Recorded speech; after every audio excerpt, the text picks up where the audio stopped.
The garage smelled of motor oil and the particular warmth of engines that had been running recently and had not yet gone cold, the working smell of the Toretto operation at the end of a long Thursday, the smell that meant the day's work was nearly done. The headlights came through the window at 11:47 p.m. Dom saw them before he heard the engines. Two sets, wide in the lane, high beam riding position. He knew the configuration. He had been studying it across 6 months of confrontations with trans crew and had filed it the way he filed all threat information, without paper, in the precise memory he maintained for the spatial relationships between machines and the people who drove them. Trans bikes. Coming fast. He was moving before the thought completed. Jesse was in the doorway. Dom crossed the garage in 4 steps. He put a hand on Jesse's left shoulder and drove him right and down behind the engine block in a single motion that had no gentleness in it, because gentleness costs time, and time was the one thing the moment did not have. The shots came through the door 2 seconds later. 3 rounds. The flat, hard crack of 9mm rounds fired from a moving platform. Not the sound of film, but the sound of the real thing. Percussive, overlapping. The gunpowder smell arriving half a second after the sound and staying. 2 rounds went into the cast iron and held. The third caught Jesse high in the right shoulder, through and through, exiting clean above the scapula. Dom felt the impact through Jesse's body against his arm. Jesse made the sound of someone hit who hasn't registered it yet, the body's accounting still running before the pain establishes itself. Dom had heard this sound before. He pressed his hand over the entry wound. The bikes didn't stop. Their sound diminished toward the industrial corridor. Then the neighborhood produced its counter sound, doors, voices, the alert frequency of a block that had heard gunshots and was deciding what to do about them. Dom had 40 seconds before the first 911 call. He used the first 10 to assess the wound. Entry and exit, clean. No arterial involvement. The blood was dark, not the bright red of vascular damage. The shoulder needed proper treatment, debridement, antibiotics, controlled recovery. Without intervention, it would not kill Jesse tonight. He used the second 10 to make a decision. The decision arrived complete. Jesse was not going to survive as Jesse Varga after tonight. Trans crew had come to the Toretto house with a target. The target had been missed, barely by 3 seconds, and a cast iron engine block.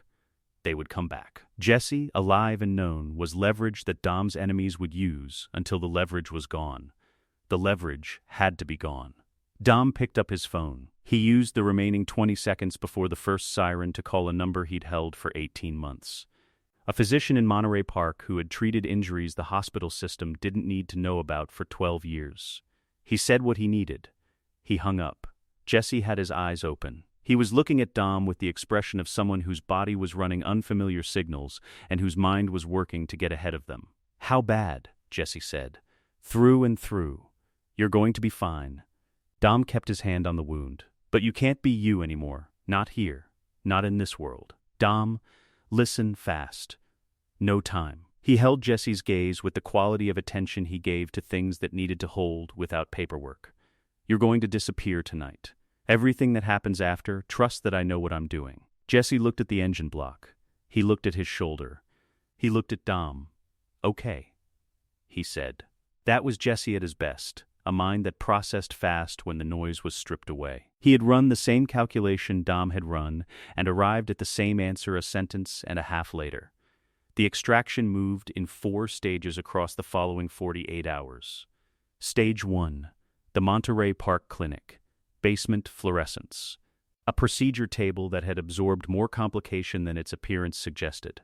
Jesse was sedated for the shoulder work. When he came out of it, he was in a different car heading east, and the gunpowder smell had been replaced by antiseptic and the interior warmth of a vehicle that had been running for hours. He asked questions. Dom answered the ones that were necessary. The documentation ran parallel through a separate section of the network, a Swiss resident identity, Luca Ferrara, built from a gap in a Canton's pre-digital birth records, processed through an understaffed administrative office that had never been fully digitized. $200,000 in operational reserve, held since Lompoc for the kind of emergency that never arrived until it did. Stage 3 was the transit. Jesse crossed into Mexico from a point in San Diego County Dom had used for parts movements, informal, unremarkable, the kind of crossing the border system had insufficient resources to watch at the frequency required. Dom drove him to the border himself. They didn't speak much. The shoulder will heal, Dom said at one point. I know, Jesse said. Full mobility. 6 weeks. I know that too. Jesse looked at the dashboard. I ran the trajectory. The angle of entry, the exit position, the rotator cuff is intact. 6 weeks and it's structural again. A pause. I calculated it in the garage, while you were applying pressure. Dom kept his eyes on the road. That sounds about right, he said. The funeral was stage 4. A closed casket. Medical documentation signed by a physician who had not examined the contents. A burial plot in Norwalk that would hold an empty box in perpetuity. The service was a Tuesday in March. Cold for Los Angeles, the marine layer had come in overnight and hadn't burned off, and the cemetery held the smell of cut grass and damp soil, and the floral arrangements that arrived at these things from people who didn't know what else to send. Letty wore black. She had been crying since Sunday. Vince stood with his hands folded and his jaw working the way it worked when he was carrying something too heavy to put down. Leon had said perhaps 12 words since Dom told them Jesse was gone, distributed across 2 days in single-syllable fragments. They grieved genuinely because they didn't know. This was Dom's specific burden. The grief in the room was real, produced by a false premise, and the realness of it didn't diminish because the premise was false. It amplified. Each of their tears was an accurate measure of how much Jesse had mattered, extracted by information that wasn't true. Dom stood at the grave and held this. He was the only person at the funeral who knew what was in the box. The grief had to be real for the performance to hold, for Trans Network, for anyone watching the Toretto family's response to a drive-by in East Los Angeles in March 2001. They needed to believe Jesse was dead. Completely, and so Dom let the people he loved mourn someone who was not dead, and said nothing. The priest said things. Dom heard the words without receiving them. He was back in the Monterey Park Clinic at 3 a.m. watching a physician work. He was at the border crossing watching taillights disappear south. He was calculating documentation transfer timelines in the 6-week window for shoulder mobility. He was the only person at the funeral whose grief was directed at something other than death. He was grieving the distance. The distance between a man standing at a grave in Norwalk and whatever Jesse was going to become, wherever Jesse was going to be, for however long this lasted. He had not let himself think it clearly until this moment. He thought it now because the funeral required it. He needed to understand what he had done, not just what he had needed to do. He had killed Jesse Varga. Not the person. The person was alive, sedated on a flight to Monterey, alive by the margin of 3 seconds in an engine block. But Jesse Varga as a member of this family, visible, present, the nervous kid with the mathematical mind, and the Jetta he loved, that version was in the box. The service ended. The family moved toward the cars. Dom walked alongside Letty without speaking. She held his arm the way she managed grief, physical contact, no words. He let her hold his arm. He felt the secret pressing against the inside of his sternum like something structural. Then the pager on his hip vibrated. He stopped walking. Letty's hand tightened slightly, a question she didn't ask. He said he needed a moment. She moved to the car. He looked down at the screen. 45 digits. He read them twice. He stood at the edge of the cemetery in the cold that hadn't yet decided to become afternoon and ran the prime factorization in his head. The calculation moved through him the way mechanical calculations moved, not consciously, not in visible steps, but in the deep function of a mind that had spent its life working with numbers and tolerances until the distinctions between them stopped being distinctions. 18 seconds. A GPS coordinate. Zurich, Switzerland. He looked at the number on the screen for 3 more seconds. He looked at the cemetery. He looked at the charger waiting at the curb. He put the pager in his jacket pocket. He walked to the car. He sat behind the wheel with the door closed and the cemetery behind him, and the full weight of what he had set in motion settling into its permanent position in his chest. He did not smile at the funeral. In the car, alone, with the engine not yet running, and the Los Angeles cold holding the windows, he did. Jesse was already working. The flat in Weedacon had 1 window, and Jesse had covered half of it, not for privacy. The building's orientation meant direct sunlight hit the monitors between 1400 and 1600, and created a glare pattern that cost him processing bandwidth at the exact hours he needed it most. A section of blackout fabric, fitted precisely, eliminated the problem. The remaining half window let in the gray diffuse light that Zurich produced for 9 months of the year, light without source direction. Shadowless, the visual equivalent of white noise. Jesse found it excellent for work. The servers ran along the east wall in a rack he had built himself. They ran quietly, below the residential noise ordinance by a comfortable margin, and produced enough heat that he had vented them through the building's existing HVAC shaft during a weekend when the neighboring tenant was visiting family in Basel. The cable management along the east wall had taken a full Saturday to install correctly. Nobody would ever see it. He had done it correctly anyway, because the quality of a thing was not determined by whether it was witnessed. He had been here 2 years. The whiteboard was on the west wall. 7 entries, each with a name, a status indicator, and a running notation column in his handwriting. Small, dense, organized into 2 parallel streams that ran beside each other like lanes on a road. The left stream was threat data. The right stream was his response to the threat data. Letty, green. 3 notations in the threat column, all resolved. Most recent, a minor surveillance anomaly involving her vehicle registration, cleared through a DMV database correction. Dom, green. 5 entries. The most significant, a federal surveillance deployment he had been monitoring through FBI communications intercepts since November 2001. He had not acted on this one yet. The federal surveillance was manageable as long as Dom ran his operations within their existing tolerances. Brian, green. Asterisk, Brian was the most complex entry because Brian was both a family member and a federal employee, which meant his threat profile was internally contradictory in ways that required constant reevaluation. Mia, Vince, Leon, green. Minimal notations. The 7th entry was at the bottom, slightly separated from the others. Jesse Varga, the name was crossed out in a single horizontal line. Below it, in the same handwriting, Luca Ferrara. Status, green. No notations. Jesse Varga had no threat profile because Jesse Varga was dead. The flat held the hum of the servers. The gray Zurich light came through the uncovered half of the window with its characteristic indifference. A coffee sat on the desk to the right of the keyboard, cold, because he had been working instead of drinking it. He picked it up. He drank it cold. He went back to work. The morning Zurich went quiet before the rest of the city woke. The only sounds in the Wiedekon flat were the server hum and the rain working its way down the building's face. The light percussion of Swiss winter precipitation against glass, steady and without opinion. Jesse had been awake for 6 hours. The problem with Brian's file arrived in March 2003. And it arrived the way problems arrived when you were running 4 analytical threads simultaneously, not as an alarm, but as a flag in the peripheral processing, something that required attention before it required action. He cleared the other 3 threads and read the flag. Miami, Brian had gone off-grid with Roman Pierce, a name Jesse recognized from Dom's pre-Fast 1 crew history, Barstow. And the operational picture that assembled across the following 2 hours was not good. The mission was a DIA and U.S. Customs joint operation against a Brazilian national named Carter Verone, running money and product through South Florida's port infrastructure. Joint operations between multiple agencies meant communication silos.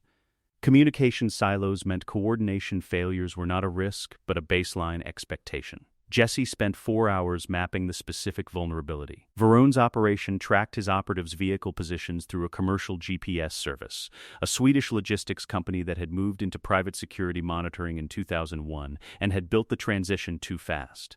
The service's back-end had a rate-limiting problem. Not subtle, not hidden. The company had documented it accurately in their own developer guide. If the service's request queue was flooded beyond a certain threshold, its fallback behavior was to show the most recent successful position data, rather than generate an error. The system would show green, valid, confident position data, even if it hadn't successfully retrieved an update in hours. Verone's operation would see Brian and Roman where the system thought they were, not where they actually were. Jesse built the flood in 6 hours. Not because it was technically complex, 200 lines of code targeted at one endpoint. 6 hours because he ran it 7 times in simulation before he was satisfied the fallback held consistently for the duration Brian and Roman needed. He deployed from Zurich at 2 a.m. local time. Then he sat back and held the specific stillness that arrived when a calculation was running and he had done everything he could do and the outcome was now in the hands of people in a different hemisphere. He had shaped the conditions. He could not execute for them. He could not be in the room where they were. He kept the attack running for 47 minutes, recalibrating twice when the service's anomaly detection produced warning flags his monitoring caught before they escalated. Both recalibrations took 40 seconds. Both times the flood re-established cleanly. At 9:12 p.m. Miami time, Verone's communications produced the silence of an operation that had concluded rather than collapsed. Jesse ended the attack. The whiteboard notation went in at 3 a.m. Zurich time, the rain still working at the window, the coffee going cold again on the desk. He added one line to Brian's right side column. Miami. Verone operation. 47-minute flood. Clean window. Brian executed. Then he added a second asterisk to the asterisk that was already there. He looked at the board. 7 entries, 7 green statuses. The notation columns had accumulated across 2 years of monitoring and adjustment and quiet work done in a city that did not know he existed under the name he had been born with. He thought about the index cards on the desk. He thought about the cable management along the east wall that had taken a full Saturday to install correctly, for nobody's benefit except the work's own correctness. He thought about the flat in East Los Angeles, motor oil and Mia's cooking, and the specific atmosphere of a garage where people who loved each other worked on things together. He thought about this for the length of time it took him to refill his coffee. Then he opened the federal surveillance thread on Dom's network and resumed the background analysis. He had been monitoring this for 16 months. The file had a clear shape, an agent named Bilkins running surveillance that was resource-constrained and politically pressured. Jesse had been watching the institutional pressure build for over a year and calculating the timeline to a forced conclusion. His estimate, the operation would terminate within 18 months through resource withdrawal or a manufactured resolution. He had not interfered with it. He had flagged it, monitored it, built contingency responses for escalation scenarios. He had decided that his intervention capacity was finite, and that the correct allocation of that capacity was to the threats the family could not navigate on their own. Dom could navigate Bilkins. Dom was among the most operationally intelligent people Jesse had been in proximity to, a native strategic mind calibrated by 20 years of high-stakes experience. Bilkins was a competent federal agent under institutional pressure. That was a problem Dom could solve. Jesse's interventions were for the problems Dom couldn't see, the technical vulnerabilities, the surveillance architectures operating below Dom's natural awareness horizon. He was not a safety net for Dom's judgment. He was a safety net for Dom's blind spots. He made this distinction because it mattered to him how he thought about the work. A safety net for judgment implied Dom couldn't be trusted. A safety net for blind spots implied something different, that every person, regardless of capability, operated with a field of vision that had edges. Jesse had different edges. He could see what Dom couldn't reach. Not better, differently, he had concluded during a 3 a.m. session in 2002 that this was the specific thing that made the whole architecture worth its cost. He filed the conclusion in the notation column under his own entry on the whiteboard. Not better. Different field. Both required. He looked at the board. 7 entries. All green. He added one more line to Brian's column, below the Miami notation. Brian is genuinely good at this. I am glad he is on the right side of the board. He went back to work. The Braga monitoring began as a financial tracking problem and occupied its own thread in Jesse's architecture for 26 months before it became something else entirely. He had not been looking at Arturo Braga specifically. He had been looking at the intersection of 3 criminal financial networks in the Western Hemisphere, whose money laundering infrastructure overlapped in ways that produced useful intelligence. Braga's network was large, and its capital moved through specific cleaning channels that connected to Hernan Reyes's operation in Brazil, which Jesse had been watching since 2006 for reasons that would eventually become operational. The tendrils between Braga and Reyes were why he was in Braga's systems at all. He was not looking for a person. He was following money. Then a compromised camera in a cartel logistics facility outside Los Angeles produced a surveillance frame that his facial recognition filter flagged at 11:14 on a Thursday morning, and the person in the frame was Letty Ortiz. Jesse looked at the notification. He looked at the confirmation image. He sat very still. The flat was cold in the way it got cold when he had been working through the early hours and the building's heating had cycled down to its overnight minimum, the specific chill of a room where the body has been stationary for hours and the air has settled into its ambient temperature without interruption. He did not notice the cold. His mind ran its parallel threads regardless of emotional input. He could not stop the analysis. He could only direct it. Thread 1. Identity confirmation. Facial recognition from a single angle at 12 meters, confidence at 94.7%. He pulled 2 additional frames from the same camera sequence. Then he ran the gait analysis against his archive of Letty's movement pattern. Stride length, weight distribution when carrying operational equipment versus moving freely, the particular way she rotated her left shoulder slightly forward when she was operationally alert rather than casual. He had built this archive from 7 years of passive monitoring. The gait was hers. Combined confidence, 96.1%. He confirmed it at 11:21. Thread 2. Operational context. The camera's framing placed her in the logistics facility's vehicle bay, among the high-performance cars Braga's operation used for cross-border transport runs. Her body language was the body language of someone working, not someone contained. She was not a prisoner. She was undercover. The recognition arrived before he consciously assembled the evidence for it.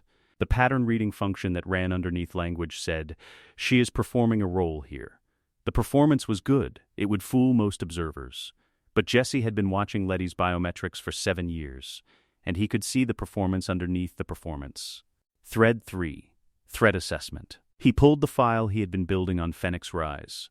Braga's enforcement mechanism for compromised assets. The pattern across 11 documented cases, a 2-week window between asset identification and termination. Phoenix moved fast and clean and left no forensic signature worth examining. Jesse ran the timeline against Letty's presence. She had been in the cartel's operational orbit for approximately 4 months. Long enough to have produced intelligence that would read as suspicious, not long enough to have accumulated the institutional trust that made suspicion costly to act on. He ran the scenario tree in the time it took him to make a cup of coffee that he did not drink. Scenario 1. Alert Dom directly. Dom goes to the last known position in the Southern California corridor where Letty was running her cartel work. Dom moves the way Dom moved when it was personal, total, immediate, without operational subtlety. Because Dom's threat response was not a strategic instrument when it was personal, it was a force of nature. Phoenix would identify the intrusion. The exposure would accelerate the timeline rather than interrupt it. Scenario 2. Alert the FBI.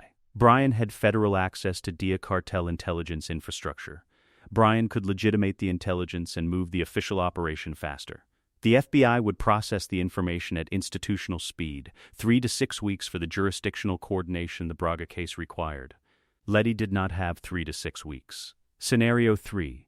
Give Brian exactly what he needed and nothing else. Minimum sufficient information to enable action at the correct speed by the correct person. Not the full picture. The full picture would require an explanation Jesse could not provide. The operational intelligence, the timeline, the target's identity. Brian's federal access would validate it independently. Brian's existing relationship with the case would let him move faster than the institution. He built the folder across the next 2 hours. The contents, Phoenix Rise's real identity built from biometric cross-referencing across Braga's surveillance infrastructure, and 2 criminal databases Jesse accessed through compromised authentication pathways. The operational pattern, 11 documented cases, dates and locations, establishing the timeline that said Letty had days, not weeks.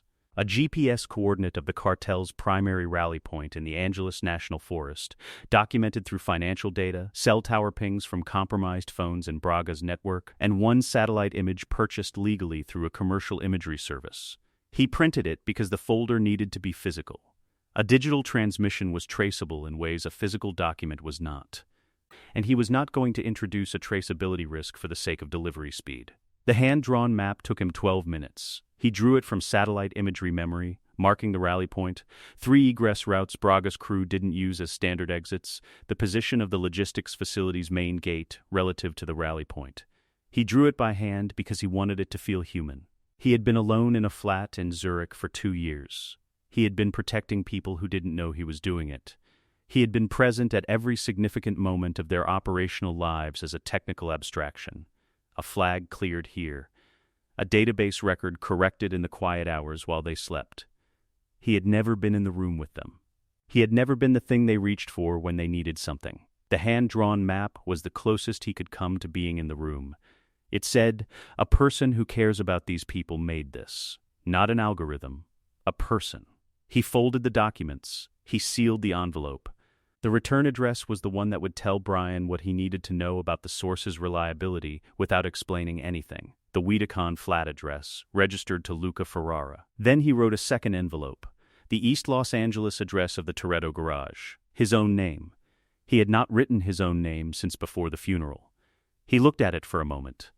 Then he sealed it inside the Ferrara envelope, one layer of identification for Brian's professional assessment, and underneath it, in case Brian needed confirmation of the source's relationship to the family, the name of a dead man.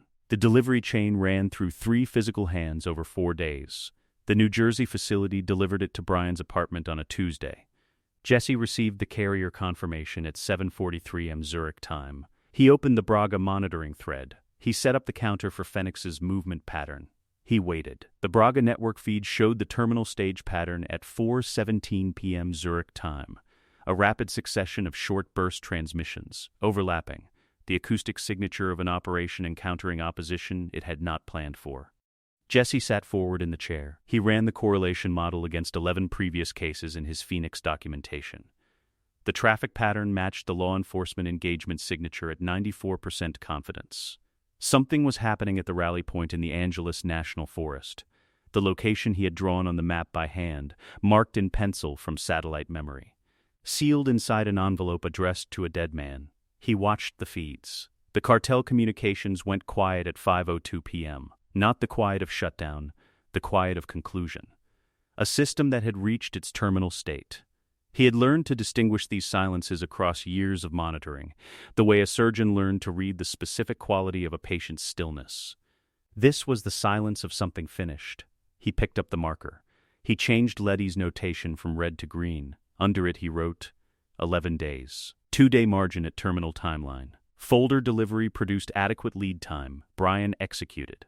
Update, monitoring depth on cartel networks requires improvement to catch embedded assets earlier. Current gap, 3-4 months of embedded activity before behavioral pattern becomes identifiable. He set the marker down. His hands were not entirely steady for the following hour and 20 minutes.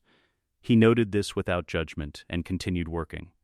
In the years that followed, Brian O'Connor would construct an explanation for why the Verone operation had produced near misses that resolved cleanly against unfavorable odds. He would attribute it to the work, to the accumulation of small correct decisions that good operations generated. He would not attribute it to a GPS flood attack deployed from Zurich by a dead man who had been watching his file since 2002. Jesse noted this in the Miami operational log. He filed it under expected outcome. Target will attribute success to own capability. This is correct. The capability was real. The intervention was structural, not substitutional. He paused. He added one more line. Brian is good at this. Genuinely good. I am glad he is on the right side of the board. He closed the log. He moved to the next thread. The whiteboard showed 7 entries, all green. The Rio City Planning Archive gave up the Reyes Vault permit on a Tuesday afternoon in November 2009, in the way that things gave themselves up when a system had been poorly secured and someone patient was looking. The archive had been digitized by a private contractor whose data security practices were, in Jesse's professional assessment, optimistic. The contractor had built their document management system on a commercial platform with a known directory vulnerability, a gap that let authenticated users navigate outside their assigned directory into adjacent file structures. The gap had been documented in a security advisory 2 years prior. The contractor had not applied the patch. Jesse had established an account on the Rio Planning Authority's public portal in October, posing as a Brazilian architectural researcher affiliated with a São Paulo University whose faculty directory had space in the letter V. He was in the restricted archive within 40 minutes of finding the vulnerability. The Reyes Vault permit ran to 14 pages. He read all of them. The structural anomaly was on page 9. The original design had specified 4 anchor points distributed symmetrically across the vault's base. The as-built documentation, the permit amendment filed 6 weeks later, reflecting actual construction rather than design intent, showed 3.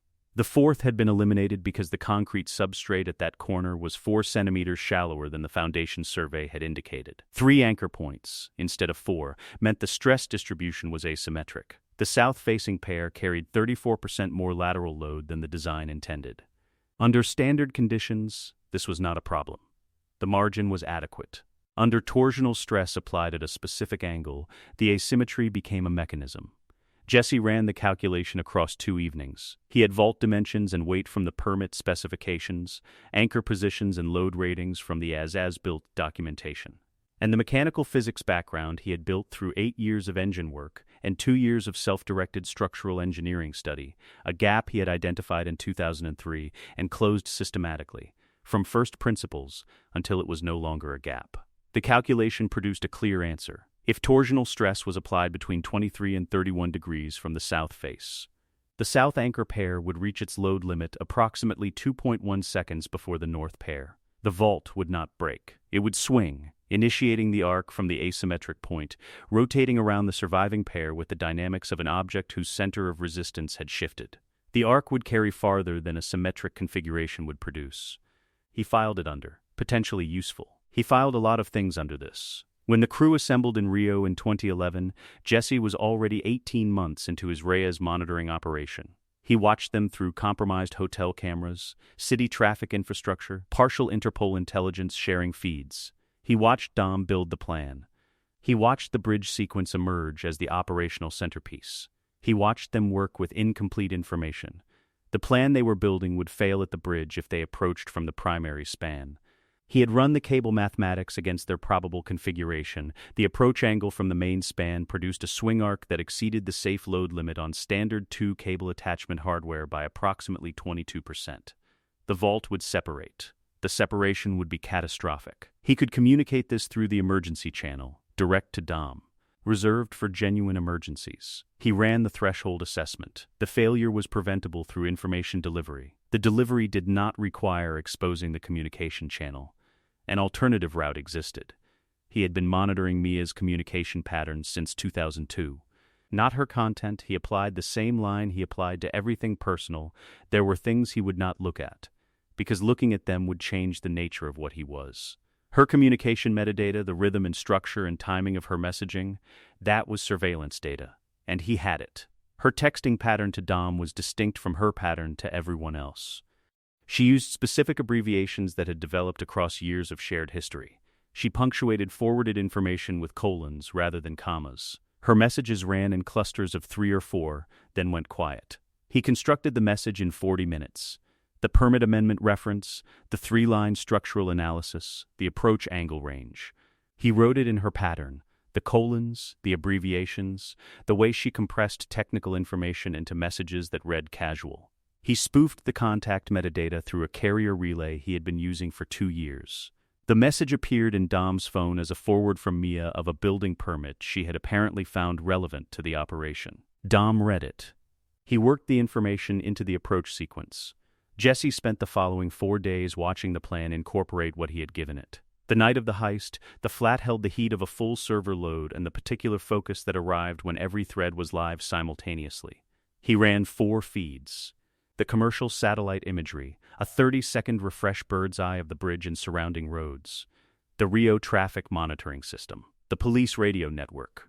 Braga's compromised communications channel. Braga was in Rio, and his network's intersection with Reyes produced useful secondary intelligence. He updated the crew's probable position every 45 seconds against Dom's known vehicle specifications and the bridge geometry. 3 moments required active attention. The first, Dom's vehicle entered the secondary span, the correct span, following Jesse's information, at a speed 3 kilometers per hour below his minimum safe parameter. The margin would hold, but with less buffer than optimal. He ran the calculation and held the result and had no intervention available. The force was adequate. The margin held. The second, 12 seconds into the swing arc, the vault's rotation exceeded his model by 4.2 degrees. He ran the stress recalculation in the seconds it took the vault to complete 17 degrees of arc. The additional rotation was self-correcting. The asymmetric anchor loading had introduced a momentum that the vault's own geometry would resolve before it reached a failure state. He watched the geometry resolve. The arc completed. The third, a secondary police unit reached the bridge approach 40 seconds faster than his traffic pattern predicted. He pushed a false incident report into Rio's traffic monitoring system, a fabricated multi-vehicle collision on the access road that redirected 2 support vehicles before they reached the bridge perimeter. The redirection cost 11 seconds. He noted it. Traffic response model requires 40-second uncertainty buffer at all approach vectors. Current model inadequate for high-speed unit response. The operation cleared the bridge. Jesse closed the satellite feeds. He sat in the quiet of the flat, server hum, the half-covered window admitting the gray pre-dawn light, a coffee that had been cold for 3 hours. He opened the operational log. Rio, bridge sequence. Vault anchor asymmetry, south approach, 27-degree torsional application. Cable loads within tolerance. 3 interventions. Approach information relay, arc margin watch, traffic redirection. Duration, 4 hours 22 minutes monitoring, 11 seconds active. Clean exit. He paused. He added one more line. Dom made the correct reads at every point. The information was necessary. The execution was his. Mia checked her sent messages 3 days later. She was in the hotel room they were using as a staging point, running through the operational communications on her phone, the post-operation review she always conducted, accounting for what had been said and when and through which channel. It was habit more than protocol. The behavior of someone who had been managing operational communications for a decade and had internalized the audit. The message to Dom appeared in her sent folder. She read it. She read it again. She had not sent it. She was certain. She had not been monitoring the Rio permit archive. She did not know the name of the portal through which the permit had apparently been accessed. The abbreviations were hers. The colons were hers. The message, structurally, was indistinguishable from something she would have sent. She stared at the phone for a long time. She filed it under. Glitch. Unexplained, she made a mental note to check her send log more carefully in the future. In the flat in Wedekan, Jesse's monitoring flag on Mia's communication activity produced a notification the following morning. Pattern anomaly detected, target reviewed, sent folder, duration 4 minutes. Consistent with identification of spoofed message. He looked at the flag. He looked at the Mia pattern model on his secondary screen. He updated it. Mia Toretto, revised assessment, post-operation communication audit is routine behavior, not reactive. Pattern model did not account for systematic sent folder review. Spoof construction must incorporate audit-resistant metadata. Update. Message timing needs deeper behavioral integration to avoid retrospective identification. Current model, 610. Required standard, 910. He opened the pattern model file and began revising.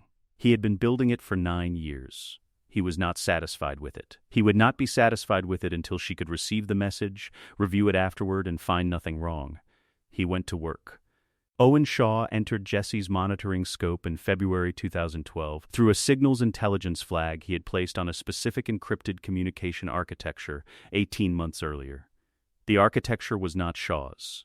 It was the work of a technical team operating out of Amsterdam. 4 operators, well-funded, running offensive cyber operations for hire across the European criminal intelligence space. Jesse had flagged their signature in 2010 when it appeared in the margins of a cartel financial network. A distinctive encryption handshake methodology. A particular way of constructing the outer authentication layer. He had marked the fingerprint and set a passive alert. The alert fired in February 2012 when the fingerprint appeared in the communications infrastructure of a mercenary operation that had surfaced in DSS intelligence traffic. He pulled the thread. The mercenary operation was Owen Shaw's. The Amsterdam team was Shaw's technical arm. Shaw was former British SAS. He understood operational security at the institutional level and had outsourced his technical requirements to specialists rather than building in-house capability. This was a choice that produced excellent technical execution and a vulnerability Jesse identified in the first week of monitoring. The Amsterdam team operated with a standard threat model. They were very good against the threats they had planned for. Jesse was not in their threat model. He had been inside their outer systems by March 2012. Passive access only, a read position in the Amsterdam team's operational communications, established without producing any right signature. He had developed this approach specifically for adversaries good enough to detect standard passive monitoring, but not good enough to detect the specific technique of someone who had been thinking about how to be undetectable for a decade. He spent 6 months reading. What he found was the most sophisticated adversary capability he had encountered, and it was pointed at the family.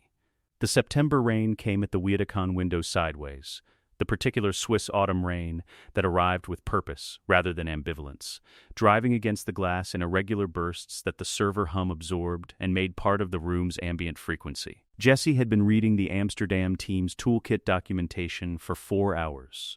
What he found across 6 months of passive monitoring inside Owen Shaw's technical operation was not a tool. It was an architecture, 3 layers working together to accomplish something the automotive industry had not yet fully understood was possible. The outer layer exploited the GPS units, cellular modules, and networked components that carmakers had been integrating into production vehicles since the early 2000s. The middle layer translated that access into control signals for specific vehicle platforms. The inner layer was the targeting database, a comprehensive profile of electronic vulnerabilities across 12 manufacturers, built from years of reverse engineering work. Together, the 3 layers could take meaningful control of a target vehicle's steering, braking, and navigation, without the driver having reliable indication that anything had changed until the change was already consequential. Jesse looked at this across his monitoring interface for a long time. Then, he began building the response. The counter-architecture ran on a different principle than any defensive work he had done before. His standard approach was invisibility: remove the family's systems from the threat model by making them difficult to target. Remove the identifier. Close the vulnerability. Make the attack impossible before it begins. Dom's vehicles would not be invisible. They were going to be in a high-intensity operational environment against an adversary who already knew the crew existed and had the resources to target them specifically. Invisibility was not available here. The counter-architecture was absorption. He built a shim layer into the vehicle control system's communication bus, not a hardware modification, but a software layer deployed through Dom's existing encrypted channel, formatted as a firmware update package for a navigation system Dom had in the Charger. Jesse had been writing compliant-looking updates for this system since 2009, specifically to establish the update pathway as legitimate. Dom received the package, recognized the format, installed it.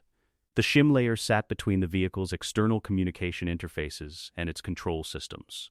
Any command that did not carry Jesse's authentication token was intercepted, logged, and discarded. The vehicle returned a false confirmation to the attacker. The attack appeared to succeed from the outside, while producing no effect inside the car. He built 5 variations across September through November, tuned to the specific vehicle platforms the crew used. Brian's vehicle, Dom's vehicle, Letty's, Roman's, Tejay's. He did not tell them. There was no version of the explanation shorter than the entire story, and the entire story was not something he was going to deliver through an encrypted dead-drop channel. He deployed all 5 through the firmware pathway in December. He ran a final confirmation test on each one. All 5 held. He looked at the whiteboard. All green. The London operation began on a Tuesday in early 2013. The flat was cold. He had let the heat run low to reduce thermal noise on the sensors he ran alongside the monitoring architecture during active deployments, a precaution he had developed in 2011 when he identified ambient heat variation as a potential interference source for the satellite uplink signal processing. He worked in a jacket at the desk when operations were active. He had learned to associate cold with the particular alertness of a night that required everything. He had been watching the Amsterdam team's deployment preparation for 4 days. He was certain of the activation window within a 6-hour range. He had planned for the timing. The first intrusion attempt came during the motorway sequence. It hit Brian's vehicle at 9:14 p.m. London time. Jesse watched it reach the shim layer and stop. The authentication token was wrong. The command was discarded. The vehicle returned its false confirmation to the Amsterdam team's control system. From their position, Brian's vehicle was under control. The control was, in every parameter they were monitoring, complete. Brian's vehicle responded to Brian. Jesse logged it. Attempt 1. Brian vehicle. Outer layer exploit. Telematics vector. Shim intercept confirmed. Amsterdam team reading false positive. The second attempt came during the tunnel sequence 12 minutes later. This one targeted Dom's navigation system through a GPS override designed for the Charger's platform specifically. The Amsterdam team's vehicle database had a comprehensive profile on it. The override attempted to inject false waypoint data while leaving the underlying GPS feed intact. A subtler attack, designed to produce confusion rather than control. The shim layer absorbed the injection. Dom's display showed accurate data. Jesse logged it. Then he sat forward. The third attempt was different in character from the first 2. He recognized the difference immediately, because he had spent 6 months reading the Amsterdam team's methodology and knew the distinction between their probe attacks and their serious deployments. The third attempt was their serious deployment. It targeted 4 vehicles simultaneously, Brian, Dom, Roman, Tej, through a coordinated multi-vector approach that used 3 different entry points in parallel. The coordination was designed to overwhelm any single-point defensive architecture by creating more work than one system could process in real time. Jesse looked at this across his monitoring interface. He had 1 second to respond. He had built the shim layer to handle exactly this attack pattern. When he read the Amsterdam team's toolkit documentation in 2012, this was the attack he had assessed as their highest value deployment. He had run the defense against it 11 times in simulation. The shim layer intercepted all 4 simultaneous attempts in 1.3 seconds. All 4 attack channels received false positive confirmations. All 4 vehicles continued responding to their drivers. He sat back. The Amsterdam team's internal communications channel, the messaging system their operators used during active deployments, which Jesse had been reading for 6 months, was generating the traffic pattern of operators confirming a successful multi-target acquisition. They believed they had 4 vehicles. They had 0. He held this for 40 seconds, which was longer than he usually held completed operational beats. The extra time was not processing. The processing was done. It was something else. He let it be what it was without categorizing it. Then he opened a command line window. He navigated through the access layers he had built across 6 months of passive monitoring until he was at the input interface of the Amsterdam team's internal communications server. He had read access to this channel for 6 months. He had never used the write access he had built alongside it, because write access revealed your presence. And revealing his presence to a technically sophisticated adversary was a risk he did not take without clear operational justification. He had operational justification. He thought about the message for 6 seconds. He did not want it to be a threat. Threats invited responses, escalation, investigation, the full focus of a capable technical team directed at finding the source. He did not want to be found. He wanted Shaw to know they had failed without knowing why, or by whom. He typed 7 words. "You forgot to put the brake on." He sent it to Shaw's personal command channel, not the Amsterdam team's internal line, but the direct channel through which Shaw received operational updates from his technical arm. He wanted Shaw to receive it. The team would treat an unknown message as a security event and run a trace. Shaw would treat it as something else. He closed the write access window immediately after the send. He ran a trace elimination protocol on the access pathway. Then he went back to monitoring the London operation. Owen Shaw looked at his communications screen. The message had arrived on a channel that had been security swept 40 minutes before the operation activated. The channel was not compromised. Nothing from an unknown source was supposed to be possible on it. He read it twice. He looked at the Amsterdam team's confirmation feed, which was showing 4 acquired targets. He asked the team to confirm. The team confirmed. All 4 vehicles reading nominal. Control confirmed. All vectors live. Shaw looked at the message. He looked at the confirmation. He held both simultaneously for 3 seconds, and then did what Shaw did, filed the anomaly for later examination and redirected his attention to the current operational problem. He would not find the source. The write access pathway had been established through 6 layers of misdirection that terminated at a decommissioned server in Belarus that had been powered off since 2011. In Zurich, Jesse marked the 3 attempts in his operational log and noted the message send. 3rd attempt, multi-vehicle simultaneous intrusion, 4 targets. Shim layer intercept, all 4. 13 seconds. Message sent to Shaw command channel, 7 words. Purpose: acknowledge failure without attribution. Risk: acceptable. Shaw will run trace. Trace terminates at Belarus dead node. He added a note underneath. The failure point in the Amsterdam team's architecture is their confirmation system. They built it to confirm success, but not to verify success. Once the shim returns a false positive, they stop investigating. They believe their own instrument. I need to remember this principle for my own systems. Check what you build against the same failure mode.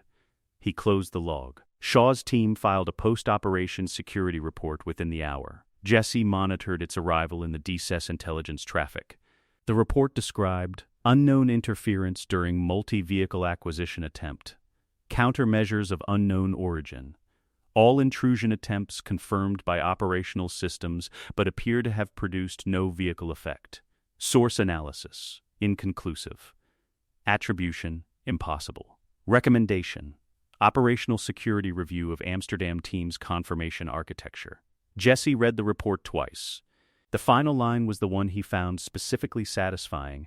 They were going to review their own confirmation system for the failure that their confirmation system had caused. The investigation would look inward at exactly the component he had exploited. They would find real problems with their confirmation architecture. The problems were real.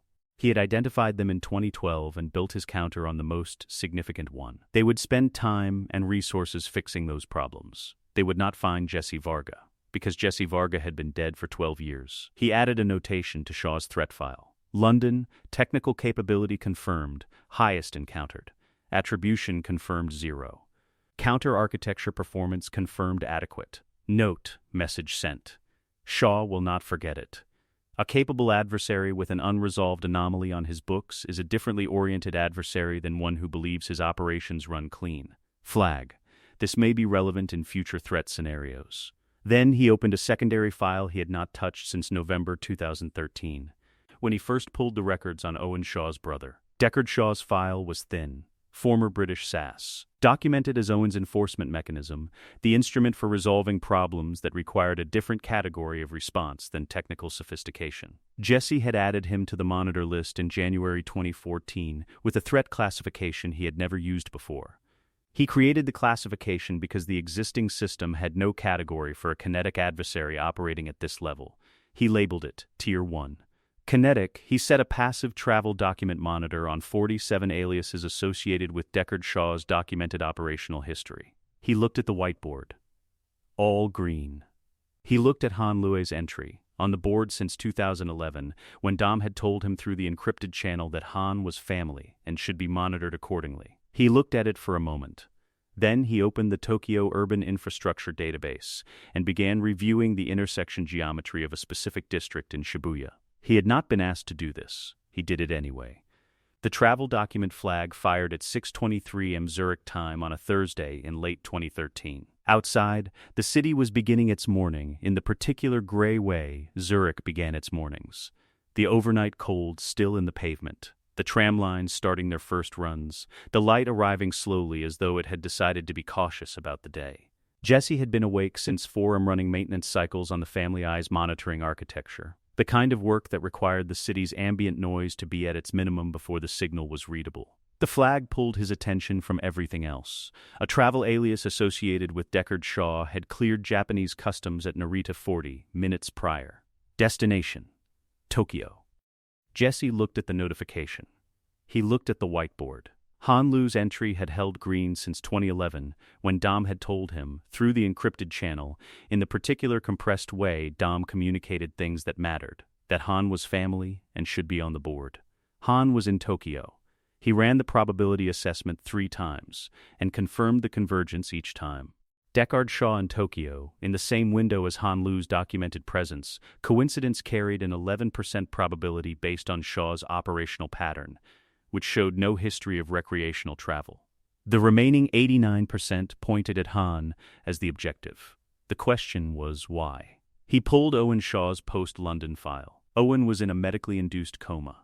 A communication intercept from September had referenced the need to complete the London account. He had filed this under ambiguous. He elevated it now. Deckard Shaw was in Tokyo to complete his brother's business, and the only crew member in Tokyo was Han. Jesse had 48 hours. He had 48 hours because he had built a protocol for exactly this. The protocol existed because Dom had anticipated it. In 2011, when Dom added Han to the board, he had also included something Jesse had not expected, a message that he had clearly revised multiple times before sending.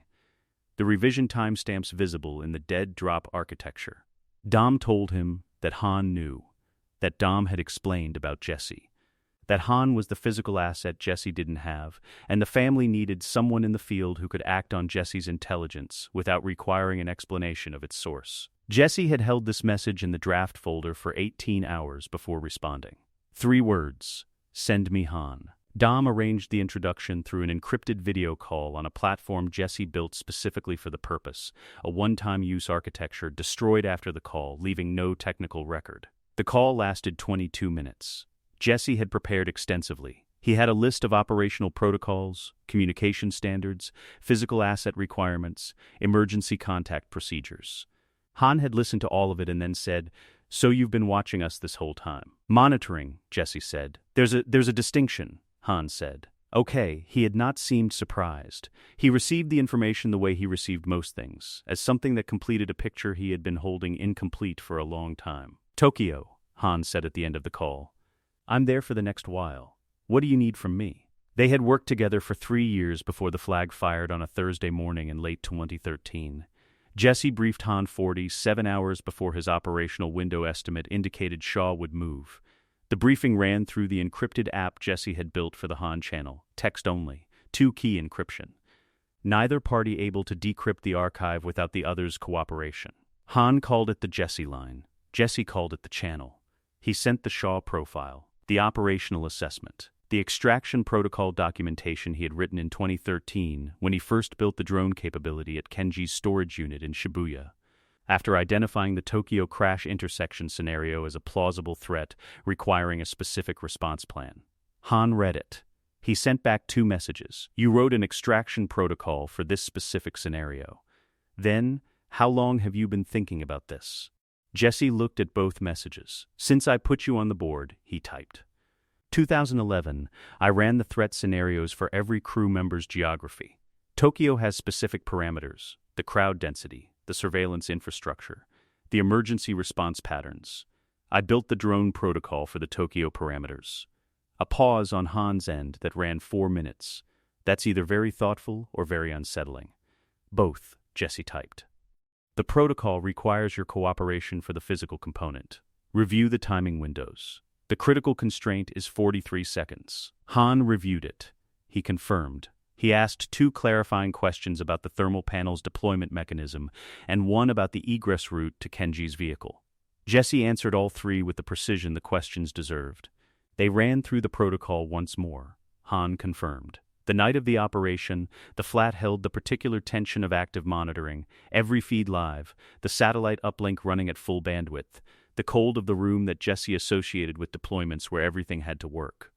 He deployed the drone from Kenji's storage unit at 11:41 p.m. Tokyo time. Operating it remotely through a dedicated low-latency satellite connection he had spent 4 months engineering to reduce the signal delay between Zurich and Tokyo to 190 milliseconds. 30 extra milliseconds at the wrong moment in a drone deployment was a 5-meter positioning error that negated everything. At 190 milliseconds, he could work with precision. He held the drone at 40 meters above the intersection. The thermal camera showed the street in the false color spectrum of heat differential, vehicle engines in orange and white, the pavement in blue-gray, pedestrians as moving warm signatures navigating the density of a Shibuya side street at night. He had been flying maintenance passes over this intersection twice monthly since 2013. 24 passes across 2 years, to keep the visual model current and his own hand accurate on the controls. He knew where every lamppost was. He knew where the surveillance cameras created blind zones. He knew where the emergency services would stage when they arrived. He was waiting for the impact sensor. The sensor was disguised as a utility marker at the intersection's north edge. Positioned there through Kenji 6 months prior, it reported through a cellular connection that cost $4 a month in carrier fees. It fired at 11:53 p.m. Jesse activated the thermal panel deployment sequence. The drone descended from 40 to 18 meters in 4 seconds. The carbon fiber panel extended on its spring-loaded frame in 1.1 seconds. He repositioned over Han's location in the vehicle, confirmed by the thermal signature in the position they had agreed upon during the briefing. The panel positioned between Han's thermal signature and the overhead surveillance camera serving the intersection. From the camera's perspective, fire, hot metal and burning fuel and the ambient thermal signature of a vehicle fully engulfed. Han's position, cold. Jesse ran the counter on his secondary screen. 43 seconds had begun at panel deployment. At second 29, Han's thermal signature moved, the displacement indicating he had exited the vehicle. Jesse tracked the movement across the intersection toward the sewer access point they had identified from the city engineering documents. At second 38, the signature reached the access point. At second 41, the signature dropped below the camera's sensor plane, 2 seconds ahead of protocol. Jesse held the drone at position for 14 additional seconds, long enough for the first emergency responders to arrive and acquire the scene, long enough to confirm the panel was producing a coherent false signature that their equipment would read as expected fire behavior. Then, he retracted the panel, ascended to operational altitude, and ran the drone back to Kenji's storage unit on the automated return path he had programmed. He closed the drone feed. He opened the Han channel. Han's message arrived 6 minutes after the egress confirmed.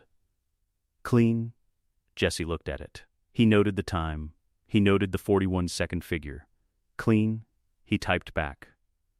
41 seconds. I planned for 43. You were 2 seconds fast. A pause. You can yell at me about it later. I'm not yelling, Jesse typed. I'm noting it for the model.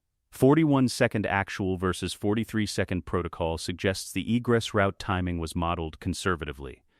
I'll update the protocol. Another pause. Longer, Jesse. Yes, you just extracted me from a car crash from Switzerland. Jesse looked at this for a moment. The latency was 190 milliseconds, he typed.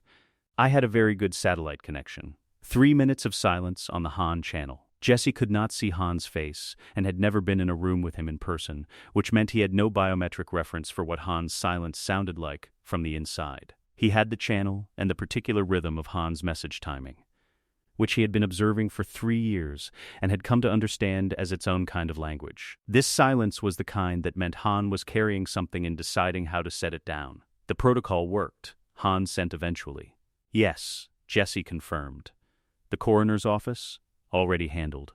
The contact is in position. 18 hours. New identity? Documentation package is complete. It's been complete since 2013. Another pause. Of course it has, Han sent. The Thailand facility is prepared for the recovery period. Kenji will handle transport. You'll be ambulatory in approximately 6 weeks. You planned the recovery facility. In 2013, Jesse confirmed. When I built the protocol. The Han channel was quiet for 90 seconds. Jesse went back to the monitoring feeds. The Tokyo intersection was generating the expected emergency response. 2 fire units, 1 ambulance, a police perimeter being established. The responder's thermal equipment was reading the scene exactly as Jesse had designed it to read. The coroner's contact was 40 minutes away. The channel produced 1 more message before Han went dark for the transport phase. 3 years ago, you showed me a list of protocols. You said you'd built them for every crew member's geography. I thought it was theoretical. Jesse looked at the message. None of it is theoretical, he typed. He closed the operational log entry. He updated the protocol documentation with the 41-second actual timing and noted the conservative margin for future reference. He found Han Luo's entry on the whiteboard. The status had held green through all of it. He made 1 notation in the right side column. A date, a location, a single word. Tokyo, extraction, complete. He sat in the flat afterward for a long time. Not processing. The processing was done. Something else. The particular quality of sitting with something significant before filing it and moving on. Because some things deserved acknowledgement before they became notation. He had built the Tokyo Protocol in 2013, 2 years before the flag fired. He had run the threat scenarios for every crew member's geography and identified this specific intersection in this specific district of Shibuya as the location that required a specific response plan. He had spent 4 months engineering a satellite connection with 190 milliseconds of latency. He had flown 24 maintenance passes over an intersection in a city 11,000 kilometers away. He had done all of this because Han was on the board. Because Dom had said, he's family. And tonight, at 11:53 p.m. Tokyo time, all of it had been worth exactly what it cost. He looked at the whiteboard. All green. He went back to work. The God's Eye flag arrived in Jesse's monitoring architecture 3 months later, and it did not arrive as a threat. It arrived as a recognition event, the specific alert generated when his passive monitoring detected the emergence of a surveillance technology that could theoretically penetrate his dead man identity. He had built the recognition layer in 2013, running continuous analysis against technical publications, patent filings, academic preprints, and the gray market forums where serious builders discussed serious work without institutional affiliation. He was looking for a particular class of innovation, distributed data aggregation applied to surveillance. Multiple low-resolution public data sources combined at speed into a unified tracking capability. He had identified this as a theoretical threat in 2011. He had assumed, based on his own assessment of the technical difficulty, that it was 3 to 5 years from practical implementation. The flag told him it already existed. He pulled the technical signature and ran the provenance analysis. He found her in 3 hours. The approach was the same approach he had used on threats and targets and network architectures for 14 years. Reverse engineer the mind from its output. Mathematical notation reflected the thinker's underlying conceptual framework. A codebase's structural decisions indicated the developer's formation. The particular elegance of certain solutions was as distinctive as handwriting to someone who read enough of it. 2 academic preprints published under a pseudonym in 2012. A conference presentation abstract from 2011. 3 forum posts from 2010 using a different handle but the same underlying conceptual vocabulary. The same mind had written all of them. He looked at what she had built. Then, he looked at what he had been building for 14 years. He sat back in the chair. The server hum filled the room. The gray Zurich light came through the half-covered window with its characteristic indifference. He had found the other half. The flat in the early hours after the God's Eye discovery held a particular quality of quiet, the server hum at its standard register. The Zurich night outside doing what Zurich nights did, the gray dark of a city that took its hours of darkness seriously and did not fill them with unnecessary light. Jesse read everything Ramsey had published under every identity across 5 hours. What she had built was a surveillance capability that worked on a principle opposite to his own. Where his architecture was defensive, built on the question of what you could hide given unlimited access to public data, hers was offensive, built on the question of what you could find. She had followed that question to its logical conclusion. The answer was anyone, anywhere, within minutes. God's Eye aggregated the publicly visible world at speed. Social media, traffic cameras, financial transactions, travel records, cell tower data, sources individually too low resolution to be useful, combined at the right speed through the right architecture, became a tracking capability of extraordinary precision. The mathematics were elegant in the way solutions were elegant when the builder had followed the logic wherever it led without preconceptions about what the destination should look like. Jessie had spent 14 years building the defensive answer to her question. She had spent an equivalent period building the offensive one. Together, the 2 architectures produced something neither of them had built, a system that could find anyone the family needed to find while ensuring the family itself remained unfindable. God's Eye's speed combined with his distribution and invisibility. The offensive and the defensive merged. He had identified this as theoretically possible in 2011 and had not had the other half to complete it. He was looking at the other half. He contacted Dom through the encrypted channel the same day he confirmed the assessment. The message was longer than his standard communications, which ran to a sentence or 2.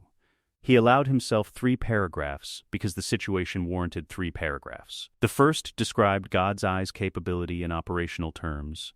The second described the identity exposure risk for the crew under a hostile God's Eye deployment. The third said, "I need to meet Ramsey. Arrange it. I'll explain the rest in person." Dom replied in 11 minutes. 5 words. When and where. I'll handle. Jesse looked at this and thought, not for the first time, that Dom's economy of language was its own form of technical precision, the removal of everything that didn't contribute to the load-bearing structure of the communication. Every word doing work, nothing else present. He gave Dom a date and a location and a contact protocol for the approach. Then he began preparing for the first time he would be in a room with a family member since March 2001. The safe house was in a district of London where original residential architecture coexisted with commercial incursion in the uneasy way of neighborhoods that hadn't yet decided what they were becoming. Jesse parked 2 streets over. He walked the final distance through a route he had pre-mapped from satellite imagery and confirmed on foot the previous morning, not because the threat assessment required it, but because preparation was the only way he knew to manage the particular category of anxiety that arrived when the thing that mattered was not a technical problem. He came through the door. The room went quiet in sections. Roman first, mid-sentence. The specific abruptness of a man whose processing had been interrupted at the source. Tej next, running the cross-reference between what he was seeing and everything he thought he knew, finding the reconciliation difficult. Then the rest of them, the quiet spreading through the table the way a fault propagated through a system, node by node, until the whole thing had registered the anomaly. Dom was at the far end of the room. He did not stop what he was doing for 3 full seconds. He turned to look. He went still. They looked at each other across the length of the room, with the weight of everything that had accumulated between March 2001 and this moment. 14 years of pager messages and encrypted dead drops and prime factorizations and green statuses on a whiteboard in Zurich. Neither of them moved. The room held everything it held. Jessie found Ramsey in the room by the quality of her attention. Everyone else was running the complicated mixture of shock and recognition that the moment required. She was doing something different. Reading him. Running the same reverse engineering process he had used to find her. The behavioral and intellectual assessment of a mind encountering another mind's output for the first time, trying to reconstruct the builder from what the builder had built. She was good at it. He noted this without surprise. He had approximately 15 minutes before the crew's adjustment produced the kind of questions that would redirect the room from operational to personal. He needed Ramsey's attention for the first 5 of those minutes. He opened the laptop. He turned the screen to face her without preamble. The architecture on the screen was not a presentation. It was the raw system. 14 years of distributed defensive infrastructure in a single interface. The node map. The self-healing routing protocol. The counter-intrusion layer. The passive monitoring framework built to protect 7 people across 4 continents without any of them knowing it existed. Ramsey looked at it for 45 seconds without speaking. At 46 seconds, the distribution model is redundant. By design, he said. You'd lose speed on the aggregation queries. I don't need speed. I need the target to not know they're being observed. She looked up from the screen. You're not building an offensive tool. No, this is entirely defensive. Yes, she sat with this for a moment. He watched her build the comparison in real time, the 2 architectures side by side in her analytical framework. The one she had built and the one she was reading. He could see the moment the structural relationship resolved for her because it produced the stillness that a technical mind produced when a large connection landed. God's eye finds people, she said. Your system ensures that certain people can't be found. Correct, these are the same problem. A pause. Solved in opposite directions. Yes, Jessie said. She looked back at the screen. God's eye has a single point of failure. The device. Yes. Your system doesn't. 17 nodes across 12 countries. Self-healing protocol at the routing layer. Losing any single component reduces capability by less than 6%. She looked at him. You built this for the same family I built God's eye for. Yes, without telling them. Yes, she processed this the way she processed things, not as a judgment but as data, filed and integrated without editorial comment. I'd like to merge the architectures, she said. Jessie had prepared for this. The merged architecture was the correct answer to the problem both of them had been solving. God's eye's offensive aggregation speed combined with his defensive distribution and invisibility. The merged system would do both things simultaneously. Find anyone the family needed to find, while ensuring the family itself remained unfindable. I know, he said. I've been thinking about it since I read your papers. She looked at him for a moment with the assessment of a technical peer encountering another technical peer. The calibration event of finding someone operating at the same level through a different methodology. The papers were published under a pseudonym, she said. I found them in 2013 through a notation-style analysis, he said. Your mathematical vocabulary is distinctive. The preprints on the aggregation architecture, the forum posts from 2010 on the coordination problem, the conference abstract. The same mind wrote all of them. A pause. How long did that take you? She asked. About 3 hours. Ramsey looked at him for 3 seconds. Then she looked at the architecture on the screen. Then she looked at the crew, who had been moving back toward the table and were now arranged around it in the various configurations of people who were present and processing simultaneously. She looked at Dom. You hid him for 14 years, she said. Dom looked at her. He looked at Jessie. He hid himself, Dom said. I just made sure the road was clear. Jessie registered this. He did not respond to it directly because what it required was that he not lose the Ramsey conversation to the emotional gravity Dom's sentence produced in the room. He would carry the sentence. He would carry it for a long time. But the work came first. The merge will require access to your full node architecture, he said to Ramsey. I'll need to build a new authentication layer that covers both systems without creating a combined single point of failure. I can have the node documentation ready in 48 hours, Ramsey said, still looking at Dom. I'll build the authentication framework in parallel. Integration review in 72 hours. She turned back to him. You already started building it. In 2013, he confirmed. When I found the preprints. She looked at him for a moment. You've been waiting for this conversation for 2 years, she said. I've been waiting for this conversation since I understood what the two architectures were, Jesse said. The merge was always the correct answer. I didn't have the offensive component. You didn't have the defensive one. We were building the same thing, she said. We were building complementary halves of the same thing, Jesse said. There's a difference. She looked at God's Eye documentation open on her own device. She put the two screens side by side. Jesse watched her see it, the full picture, both halves together, the thing that neither of them had built and that both of them had been building toward. 3 days, she said. 3 days, he confirmed. Dom was on the far side of the room when the technical conversation concluded. He had been watching Jesse for the duration of the exchange with the quality of attention he brought to things he wanted to understand completely. Not the tactical assessment he used in operational contexts, but the deeper attention of someone adding information to a picture that had been developing for a long time. Jesse looked at him from across the room. Dom had known Jesse Varga as a nervous kid, with a brilliant mind who struggled to be in a room full of people he loved. He was looking at someone who had just walked into a room full of people he had not been in a room with for 14 years, and had spent the first 12 minutes of it building a technical partnership with the most advanced surveillance architect in the family's operational history. Neither of them said anything for a moment. Then Dom looked at the Jetta visible through the window, parked 2 streets over. He would not have known the parking location except that Dom had always known, in the way Dom knew things, where the things that mattered to him were. You came back when you were ready, Dom said. I came back when the work required it, Jesse said. Dom looked at him. Something moved through his expression that was not quite a smile and was more important than one. Same thing, he said. The room continued around them. Ramsey and Tej were already in a technical conversation running at speed. Roman was asking a question nobody had answered yet. The operational picture was being assembled. Jesse returned to the table. He pulled up the merged architecture framework he had been building since 2013 and had not, until this moment, had the other half to complete. He began to build. The two halves of the system came together with the particular ease of things that had been designed to fit, without knowing the other half existed, each one carrying the precise complement of what the other lacked. The join between them clean and load-bearing, the whole stronger than either part had been alone. 3 days. He had been waiting 2 years for 3 days. He went to work.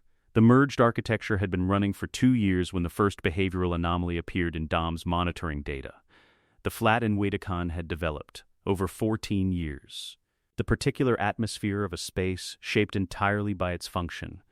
The east wall's server rack, the west wall's whiteboard, the half-covered window, the desk positioned for optimal sightlines to both. It smelled of electronics and coffee, and the faint mechanical quality of air that had been circulated through the same space for a long time without being replaced. Jesse had stopped noticing it the way you stopped noticing the sounds of your own breathing. It was simply the atmosphere of work. The anomaly appeared in early 2017, in the passive behavioral monitor he ran on Dom's communication patterns. Not content, never content. The metadata, frequency, timing, duration, device, the rhythmic signature of Dom's daily communication activity. He had been running this monitor since 2003. He knew Dom's baseline the way a cardiologist knew a patient's resting heart rate. 14 years of data produced a pattern of extraordinary consistency, interrupted now by a 12% drop in communication frequency, an increase in response latency, and a sharper drop in initiation frequency, the messages Dom sent rather than received. The pattern of someone carrying a weight that was consuming bandwidth normally available for outreach. He ran the correlation against known stress events. Nothing in Dom's documented operational situation accounted for it. He filed it under unknown stressor. Monitor. 3 weeks later, a hospital monitoring flag he had placed on 4 private medical facilities produced a birth registration under a secondary identity that traced, in 11 hours, to Elena Neves. A live birth. Male, he confirmed the relationship in 22 hours and updated Dom's threat profile accordingly. He did not tell Dom he had found it. Dom's behavioral data indicated he already knew. The weight was this weight, a child whose existence created the category of leverage that the most sophisticated adversary Jesse had ever monitored would eventually identify and use. He ran the scenario tree for the first time. 12 branches. All 12 terminated in the same 2 nodes. Cypher identified the child and moved. Or, she did not. He assessed the second node at 9%, based on her documented operational methodology, a consistent pattern of identifying leverage before activating against a target, deploying it at the moment of maximum effect.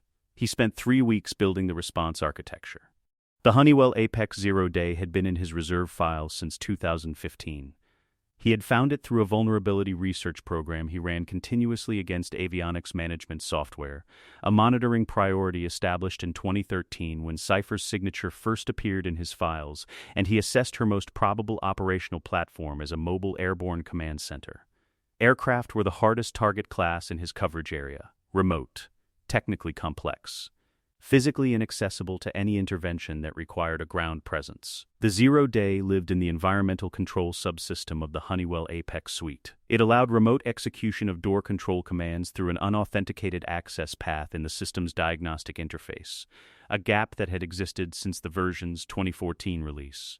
The security review had assessed the environmental control subsystem as low risk because lock controls were not the attack surface a standard threat model prioritized. Jesse had documented the gap. He had built an exploitation toolkit for it. He had confirmed the toolkit through a sandboxed replica of the Apex system assembled from publicly available technical documentation and 2 pieces of proprietary documentation obtained through a defense contractor's inadequately secured engineering portal. He had been holding it since 2015 for the right deployment. When Cypher activated against Dom in 2017, the right deployment had arrived. The scenario tree ran 3 first-level branches. The first, full network extraction of Alina and the child. He spent 40 minutes on this branch. He modeled the penetration approach against Cypher's inner architecture, which he still had not fully mapped, and estimated the probability of successful penetration at 12 to 17%. Cypher's response to a detected intrusion attempt, based on her documented methodology, was an immediate asset protection protocol that terminated the leverage relationship. Asset protection protocol, for Cypher, meant elimination. The probability of successful extraction before protocol execution under 4%. He closed the first branch. The second, partial extraction. Alina alone. Marginally higher success probability. The outcome of success was worse than failure. Dom's son remained under Cypher's control, which did not resolve the leverage situation, but changed its terms in ways he could not fully model. He closed the second branch. The third, targeted single-use exploitation of the Apex 0-day. No network penetration. No contact with Cypher's inner architecture. A single command routed through the diagnostic interface of the aircraft's environmental control system. 1 door. 1 window of 11 seconds for Dom, if Dom was in position. He held the third branch. He held it for 6 hours. The third branch preserved his network, the defensive architecture that protected the family across every operation they would run after this one. It used the 0-day he had been holding for 2 years for the precise scenario it was designed for. It did not include Alina. He ran the third branch's outcome tree for Alina 14 times. Every run produced the same result. The intervention scope reached 1 door. He could open 1 door. He could not move through it. He could not be there. He was in Zurich, and Alina was on a plane over an ocean, and the gap between those 2 facts was not a technical problem with a technical solution. He documented the choice. He made the decision. He filed it. He did not allow himself to consider it further, because considering it further would not change the answer, and the answer had to be implemented. He implemented it. The Apex exploit executed at 14:23,017 Zurich time.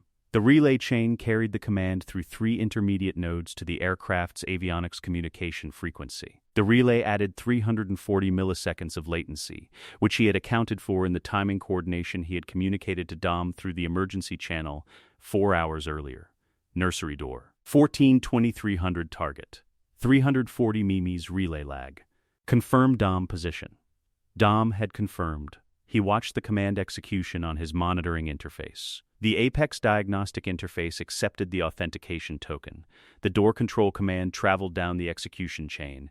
The diagnostic system logged it. 4.3 seconds from command send to door status change. The door opened. He sat in the flat in Zurich and watched the status indicator flip from close to open and noted the time and did not allow the 4.3 seconds to mean anything other than what it was. A successful exploitation of a vulnerability he had identified 2 years ago and held for this specific moment. He did not watch the rest. He had no feed from inside the aircraft. He had the door status and the relay confirmation and the monitoring of Cypher's communications traffic for the following 40 minutes, which showed the pattern of an operation encountering outcomes outside its planned parameters. He watched that traffic until it told him what he needed to know. That evening he wrote in the operational log. It was longer than any entry he had written since 2001. The flat held its standard atmosphere, server hum, the half-covered window admitting the gray dark of a Zurich evening, the whiteboard with its 7 entries, and the notation columns that had accumulated 14 years of interventions and adjustments and costs. Elena Neves. Monitoring flag active from 2011. Child flag identified January 2017. Cipher leverage activation confirmed March 2017. Scenario tree, 3 branches. Branch 1 and 2 closed. Branch 3 executed. Apex 0 day, Honeywell version 4.3.2, door control, single command. Execution time, 4.3 seconds. Door status, confirmed open. Child, confirmed secured. He stopped.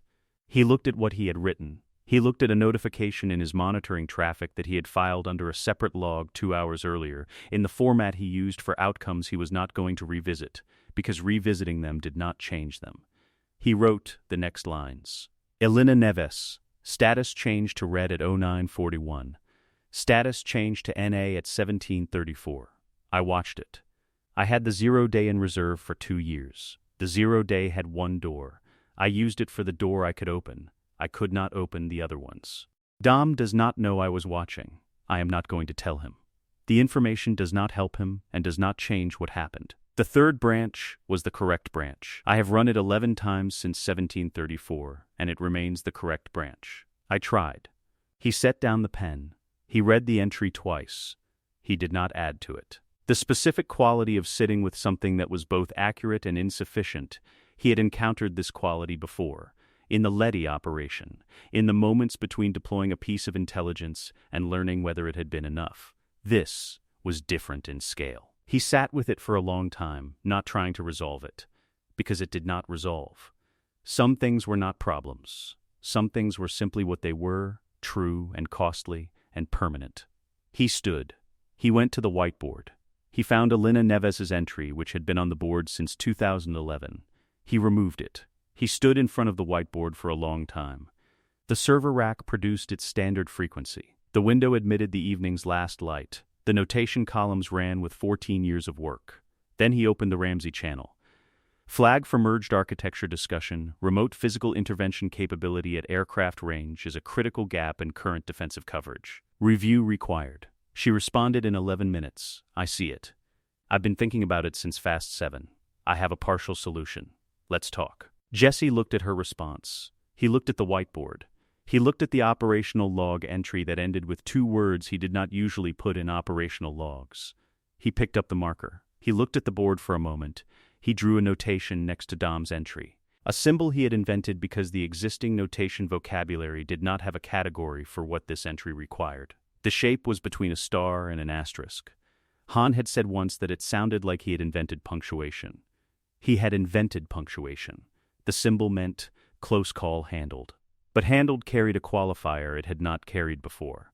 It meant close call handled, at a cost that does not go in the resolved column. He put the marker down. He opened the Ramsey channel. He went back to work. The Dante Reyes operational file had a creation date of 18 months before Rome. Jesse had identified the Reyes signature in cartel financial intelligence traffic in the 2nd year after Fast 5. A secondary presence in the post-Hernan Reyes network reconstruction that showed the behavioral pattern of an heir conducting a deliberate assessment rather than an impulsive inheritance. Most criminal inheritance moved fast, consolidated aggressively, produced the forensic signature of someone trying to fill a space before someone else did. The Dante signature was different, patient, observational, building a picture before building an operation. Jesse filed it under Monitor. Long timeline. Probable activation, 3-7 years. He had been conservative. When the Rome intelligence surfaced in his monitoring traffic, he had been running the Dante file for 26 months and had accumulated a threat assessment that was the most comprehensive single-subject file he had built since ciphers. The assessment's core finding: Dante Reyes is a chaos pattern attacker. His operational methodology relies on novelty. Attack vectors his targets have not modeled, delivery mechanisms they have no prior experience with, timing designed to exploit the psychological disruption of the unexpected. His defeats accumulate in the specific pattern of adversaries whose prior victories have been against targets who were surprised. He has not yet encountered a target who was not surprised. The assessment's second finding: the preparation against a chaos pattern attacker is not prediction of specific attack vectors, which is impossible by definition. It is construction of a defensive architecture comprehensive enough that novel attacks still cannot penetrate it. The target of the preparation is not Dante's next move. It is the fortress that makes his next move irrelevant. Jesse had been building the fortress for 18 months. It had one component he had never used before. The EMP device was Jesse's one concession to the physical world. Everything else in his architecture lived in servers and encrypted channels and satellite uplinks, invisible, distributed, operating at the speed of light across the geography of a world that did not know he was watching it. The architecture could do extraordinary things to digital infrastructure. It could not stop a car that had no network interface. It could not neutralize a weapon that did not have a firmware update pathway. It could not do anything to the physical world except through the people in it. He had identified this gap in 2015 and spent 14 months engineering around it. The result occupied a commercial equipment case in the corner of the Zurich flat, compact, unremarkable. The kind of case that a professional audio engineer or a field technician might carry without attracting attention. Inside, a capacitor bank and a directed emitter designed to produce a focused electromagnetic discharge of sufficient magnitude to stop every networked vehicle in a calibrated radius. Every networked vehicle, not every vehicle. The other half of the engineering problem was ensuring that Dom's fleet, 5 vehicles hardened through firmware updates Jesse had deployed over 18 months, formatted as routine navigation system patches, would read the discharge like weather. The hardening protocol grounded each vehicle's sensitive electronics before the discharge reached a damaging threshold. Dom's vehicles would continue running. Dante's fleet would not. He had confirmed the hardening on each of the 5 vehicles in December. He had tested the device's discharge at a rural property in the Swiss Mittelland he leased under Luca Ferrara's name for exactly this category of test. Properties where significant electromagnetic events did not generate neighbor complaints. He had run the test 3 times. The results were consistent. The fortress was ready. Caruso ran a legitimate freight forwarding business in Rome's northeastern corridor, and he had accommodated 2 previous requests from Luca Ferrara for discrete package handling without asking questions that exceeded his operational comfort zone. Jesse valued this quality. People who asked only the questions appropriate to their function were people he could work with across long timelines without introducing variables he hadn't modeled. The device traveled from Zurich in a standard commercial case, moving through Caruso's logistics infrastructure to a rented panel van on a service road adjacent to Rome's approach corridor. Jesse had identified the corridor 3 weeks earlier through the kind of methodical urban modeling he applied to every operation: traffic pattern analysis, approach geometry, the probable formation of a professional fleet moving through urban infrastructure at speed. He had also installed a remote ignition disable on the van, a secondary module Caruso did not know existed, preventing the vehicle from being moved until Jesse released it. This was the protocol he ran for all physical asset deployments. The asset could not remove the device prematurely, because the device could not be driven away until Jesse released it. The van sat on the service road. The device sat in the van. The capacitor bank held its charge. Rome moved around it, indifferent. The night of the operation, the flat held the cold of full deployment mode, the heat running low to reduce thermal noise on the sensors, the servers at maximum load, 9 monitoring feeds active simultaneously. Jesse worked in a jacket at the desk. He associated this cold with a particular quality of attention, the alertness that arrived when everything had to work and nothing could be recovered if it didn't. Ramsey's first position update came in at 22:47 local time. Fleet visual. 12 vehicles. Primary approach corridor confirmed. Your timeline. He ran the position calculation. Fleet entry into the radius, 4 minutes and 20 seconds at current approach velocity. He activated the primary relay chain. He watched the device telemetry on his secondary screen. The capacitor bank completed its charge cycle in 11 seconds, within the acceptable range his testing had established. The emitter alignment confirmed. The trigger module showed ready. He watched the fleet position data on the merged architecture's combined feed, God's eyes tracking overlaid on his own monitoring infrastructure, the two systems producing a composite picture that neither of them had been able to generate alone. 12 vehicles moving in professional formation, consistent spacing, the visual pattern of operators who had run this approach before and knew its geometry. They did not know the geometry ahead of them. At 4 minutes and 8 seconds from Ramsey's first update, the fleet entered the radius. Jesse activated the trigger. The relay chain ran in 284 milliseconds, 4 milliseconds above his latency target, within acceptable parameters. He noted the variance for the maintenance log. The device discharged. 12 vehicles stopped, not dramatically, without ceremony. The vehicles simply stopped the way electronic systems stopped when the power sustaining them was instantaneously removed and not restored. They carried forward on momentum for varying distances before friction and gravity finished the work. The formation collapsed into itself. Jesse watched the fleet position data on the God's Eye feed freeze. 12 location indicators. Stationary, he watched Dom's crew move through the cleared space on the operational feed. The timing was correct. The family was clear. He noted the time, 22:51,037. He ran the post-activation protocol on the device telemetry. Capacitor bank discharged within 4% of designed full discharge. Adequate. He sent the shutdown signal to the trigger module. The device powered down. He sent the same signal to the backup device, which had remained on standby throughout. The backup powered down cleanly.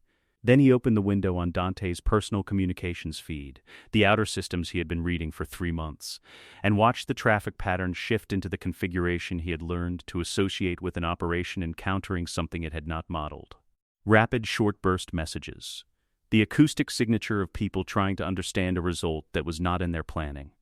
He monitored it for 4 minutes. He confirmed that Dante's operational response was unfolding exactly as his modeling had predicted for a fleet neutralization event. First confusion, then assessment, then the beginning of recovery protocol. The recovery protocol would restore vehicle function in approximately 16 minutes. The family's operational window was 16 minutes. He closed the Dante feed. He sent the release signal to Caruso's van. He would contact Caruso tomorrow to arrange device retrieval. The conversation would be brief. It always was. He sat back in the chair. The 9 monitoring feeds ran their standard patterns. The servers produced their hum. The half-covered window admitted the gray Zurich dark.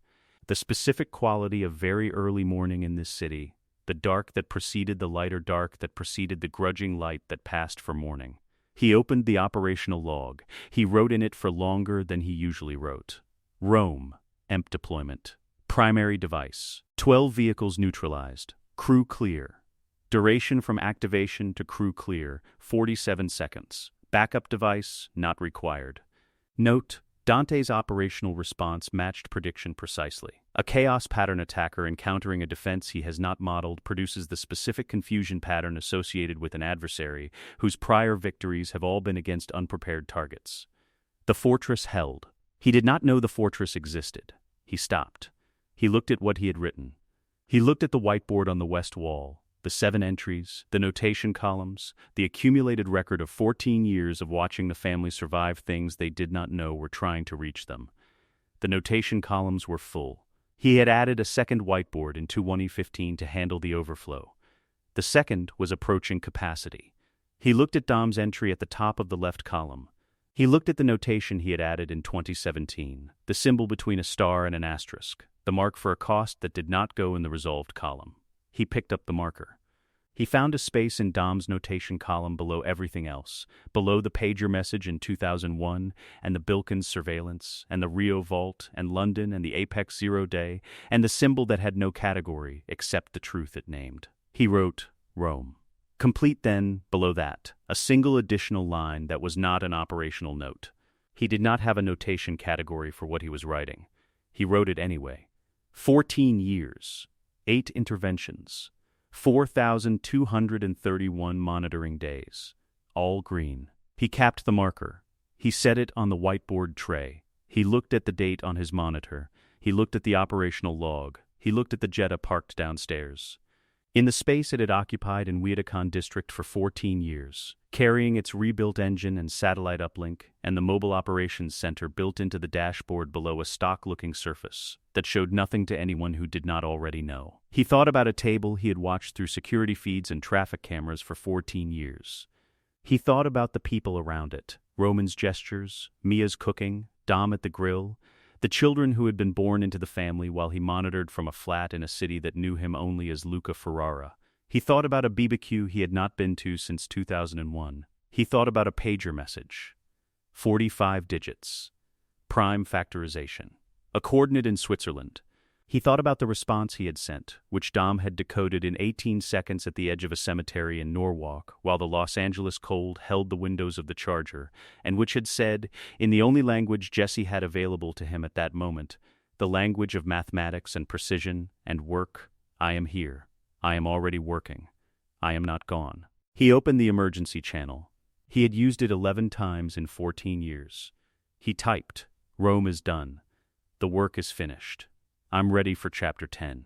He sent it. He closed the laptop. He looked at the whiteboard. He looked at the servers. He looked at the half-covered window. He began to pack. Not quickly, with the specific care of someone packing things that had been the instruments of 14 years of significant work and deserved to be handled accordingly. The notebooks went into a case he had bought specifically for them in 2019 when he identified the notebook archive as irreplaceable and began treating it accordingly. The whiteboard photographs, both boards, photographed in full resolution and filed in the encrypted archive, confirmed complete. The servers would remain. They would continue running on automated protocols. The whiteboard's final notation had been photographed and filed. Luca Ferrara's estate was being administered by a Zurich law firm who would receive instructions to close the account. Luca Ferrara was retiring. Jesse Varga opened the flat's door for the last time. The Weatacon stairwell smelled of the building, the accumulated residential smell of a structure that had been housing lives for decades. The particular combination of cooking and cleaning products and the ambient warmth of people in proximity that no amount of electronics could replicate or replace. He stood in it for a moment. 14 years of gray light and server hum and cold coffee, and the precise, demanding, invisible work of keeping the people he loved alive. He walked down to the Jetta. He sat in the driver's seat with the engine not yet running and looked through the windshield at the quiet Weatacon street, the ordinary geometry of a Swiss city morning. The trams beginning their first runs, the light arriving with its characteristic reluctance. He ran his full system check. The monitoring architecture was on automated protocols. The whiteboard's final notation was documented. The Jetta's systems were in road mode. Everything was in order. He started the engine. The flat above him held the server hum and the half-covered window and the 2 whiteboards on the west wall, all 7 entries in green, waiting for no one. He drove toward the airport. He was going home. The white Jetta parked at the curb at 4:17 p.m. on a Saturday in October. East Los Angeles in October had its own quality of afternoon, the light going gold earlier than it did in summer. The air carrying the particular combination of motor oil and dry grass, and the neighborhood's accumulated Saturday sounds that had been the ambient frequency of Jesse's first 20 years. He had been monitoring this street through security feeds for 14 years. The feeds had transmitted light and motion and metadata. They had not transmitted the smell of it, or the weight of the air at this particular hour, or the way the sound of children and music and the Toretto family gathered in a backyard, carried through a residential block in the specific way it only carried when you were close enough to be inside it, rather than observing it from a satellite relay. He sat in the Jetta for 43 seconds after cutting the engine, not from hesitation, from the discipline of a man who had learned to run a full system check before any transition from one operational state to another. He ran the check. The monitoring architecture was on automated protocols. The flat in Weatacon was closed. Luca Ferrara was retired. The notebook archive was in the case on the back seat. The Jetta's rebuilt engine was at operating temperature, idling cleanly, producing none of the harmonic irregularities that indicated bearing wear or fuel delivery inconsistency. Everything was in order. He opened the door. The noise from the backyard reached him on the walkway, the layered sound of a Toretto family gathering, which he had been monitoring through security feeds for 11 years, and which was different in person, in the way that all things were different in person. The feeds had transmitted information. This transmitted something else. Warmth, in the literal sense, The heat of a grill and a California afternoon and people in a yard.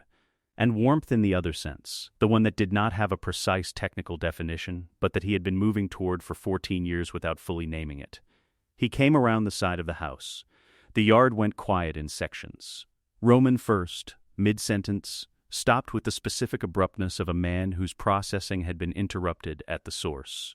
Tej next, running the cross-reference between what he was seeing and everything he thought he knew, finding the reconciliation slow. Then the rest of them, the quiet spreading through the table the way a fault propagated through a network, node by node, until the whole thing had registered the anomaly. Dom was at the grill. He did not stop what he was doing for 3 full seconds. He turned the item he was cooking. He set down the tongs. He turned around.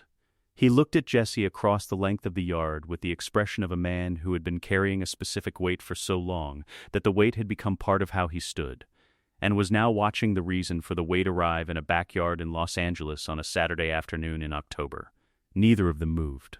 The yard held everything it held. Roman found his voice first, which was always how it worked. "You've been dead for 20 years, he said, not loudly, the register of a man stating something he needed to hear himself say in order to believe it was real.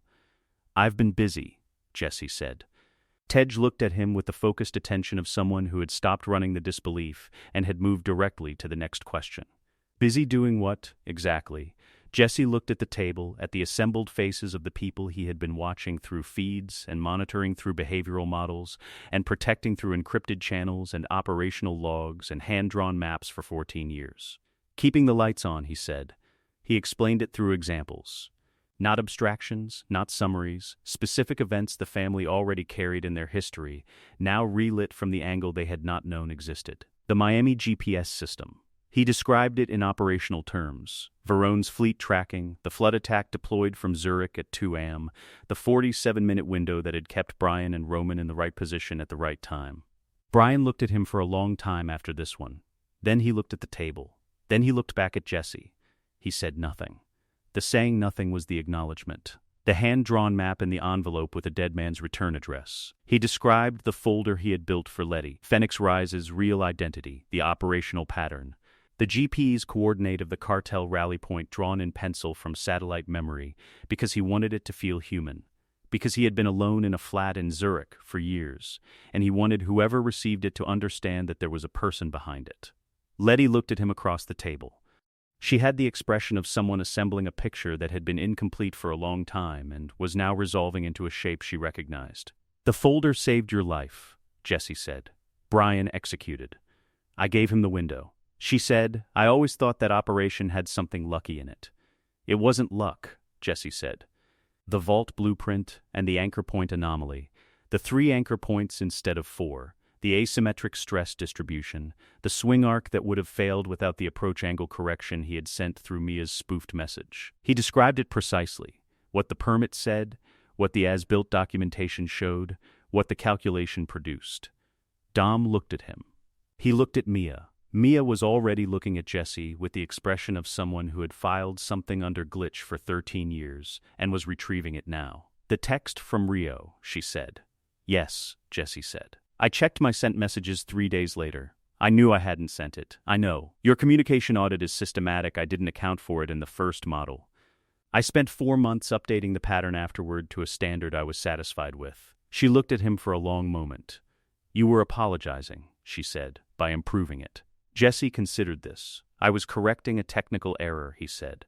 "That's what I said," Mia said. "The London operation. 3 intrusion attempts absorbed before they reached a single vehicle in the crew's fleet.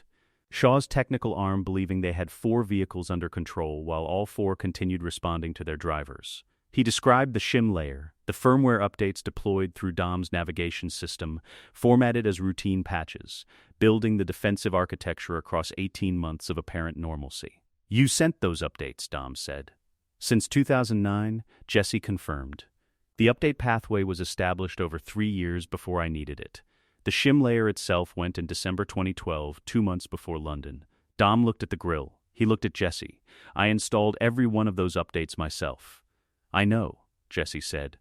"I was watching." Roman said, Can we take a moment?" He looked around the table. "He's been in our cars for 15 years. In the navigation systems," Jesse said. "There's a I know what you're going to say, Roman said. There's a distinction. You know what? I'm putting the distinction in the category of things I'll deal with later. Han looked at Jesse from across the table. He had been quiet through all of it, not the quiet of someone withholding a reaction, but the quiet of someone who had been carrying a piece of this for 3 years and could now set it down. Their eyes met. Tokyo, Han said. Tokyo, Jesse confirmed. The table went quiet again, a different quality of quiet from the first one. The first had been shock. This was recognition. Everyone at the table understanding simultaneously what Tokyo meant and what it had cost, and who had been watching from 11,000 kilometers away in a flat in Zurich at 190 milliseconds of satellite latency. Han looked at the table for a moment. Then he looked at Jesse. 3 years ago you showed me a list of protocols, Han said. You said you'd built them for every crew member's geography. I thought it was theoretical. None of it is theoretical, Jesse said. Han nodded once. The nod of someone confirming something they already knew. The cipher operation he described briefly and plainly, because the operational facts were brief and plain, and the other thing, the cost in the column that did not resolve, was not for this table. One door. The Honeywell's 0 day. A 2-year preparation producing a single command that traveled from Zurich to a plane over an ocean in 340 milliseconds and opened the door that needed to be opened. He said what could be said about Elena and said nothing further, and the table received this with the understanding of people who had carried their own versions of it and knew what the silence around certain things meant. Dom looked at him for a long moment. Jesse held his gaze. I know, Dom said, not as a response to anything Jesse had said, as an acknowledgement of everything Jesse hadn't. Jesse nodded. He moved on. Rome, the EMP. 12 vehicles stopped simultaneously in the approach corridor while Dom's crew moved through the cleared space in the 47-second window Jesse had calculated from the recovery timeline. Dante's fleet, neutralized, the family's vehicles, running cleanly on the hardening protocols that had traveled to them, disguised as firmware updates across 18 months.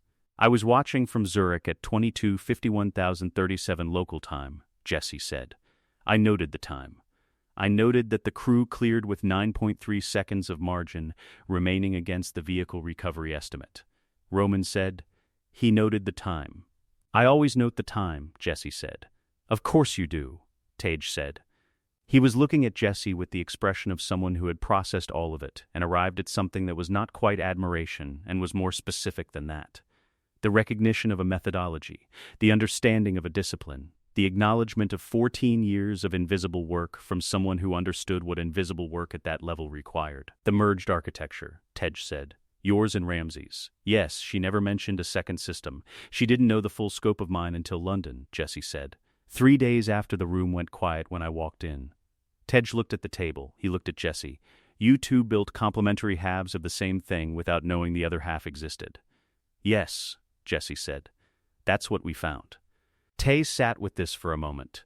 Then he said, that's either the most elegant thing I've ever heard or the most inefficient. Both, Jesse said. We've been improving the merged version ever since. The table continued in the way it continued when significant information had landed and the family was doing what it did with significant information, processing it, turning it over, building the new shape of the world from the pieces that had just arrived. Roman was asking something. Tage was answering a different question than the one Roman had asked, which was producing the specific conversational dynamic that Jesse had observed in monitoring feeds for 11 years and was experiencing in person for the first time. It was louder in person, more layered. The interruptions arrived faster than the feed had conveyed. He found he didn't mind the interruptions. He found, with the specific surprise of something genuinely unexpected, that the interruptions were the point. That this was what conversations sounded like between people who had known each other for a long time, and that he had been outside this for so long that he had forgotten it had a sound. He kept recalibrating. He kept talking. At some point, Mia appeared at his shoulder with a plate of food she placed in front of him without ceremony, not as a gesture, simply as the extension of what Mia did when people were at the table, which was feed them, because feeding people was how she expressed the thing that other people expressed through other instruments. He looked at the plate. He looked at her. She had already moved back to the grill. He watched her moving through the yard with the efficiency of someone for whom this specific environment was completely known, every surface familiar, every task automatic. The ease of a person in the place they had built their life around. He had watched her through feeds for 14 years. He had not understood until this moment that watching something and being inside it were different in a way that could not be reduced to technical specification. He ate the food. It was better than anything he had made for himself in Zurich. He noted this without surprise and without annotation. Dom came from the grill to the porch when the afternoon had begun its slow descent toward evening, and the crew found the gravitational awareness of people who understood when two people needed a moment and gave it to them without being asked.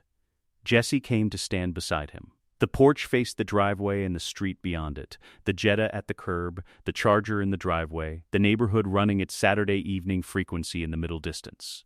"I owe you," Jesse said. The statement was accurate, and he had been carrying it for a long time, and it needed to be said in the presence of the person it concerned. "You saved my life in 2001. I've been paying it back ever since." Dom looked at him with the expression he used for things that required precision. "The debt was paid," Dom said, "about a week after you disappeared." Jesse looked at him. "I got the first pager message," Dom said. "The prime factorization. The coordinate." He held Jesse's gaze. "You were hurt and scared and 20 years old, and instead of grieving what you'd had to leave behind, you were already working. You sent me a mathematical proof of concept." A pause. "The debt was paid at the prime factorization." "I still, Jesse." Dom's voice carried the weight of someone who had been waiting 14 years to say a precise thing and had the sentence prepared.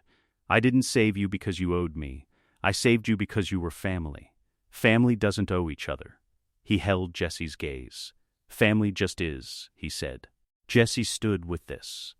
The parallel threads ran as they always ran, they always would, but they went quiet in the way they went quiet when a piece of information arrived that required the full system to receive it. "I didn't know how to just be," Jesse said. The sentence arrived honest, without construction. "I could only figure out how to do." Dom looked at him. Something moved through his expression that was not quite a smile and was more important than one. "That's not a problem," Dom said. "That's just how you love people." The porch in the October evening smelled of the grill and the dry grass of the yard and the faint motor oil that had been part of the air on this block for as long as Jesse could remember. The ambient chemistry of a neighborhood that had always been about engines, that had built its identity around mechanical work and the people who did it, that smelled the same at 6 p.m. on a Saturday in the year he had come back as it had smelled on the Tuesday morning in March 2001 when he had left it. He had monitored this block through security feeds for 14 years.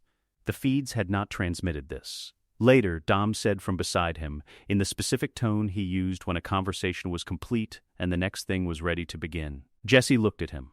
Dom was looking at the Jetta at the curb. Not casually, with the full attention he gave to vehicles, which was the attention of someone who understood what cars meant and what this one specifically meant. The rebuilt engine. The 380 horsepower. The satellite uplink and the mobile operations center built into the dashboard below a surface that showed nothing. "How much horsepower did you put in it?" Dom said. 380, Jesse said. Turbocharged unit, 1,200 kilogram platform, power to weight ratio of... "I know the math," Dom said. He looked at Jesse. "I helped pay for the engine." Jesse looked at him.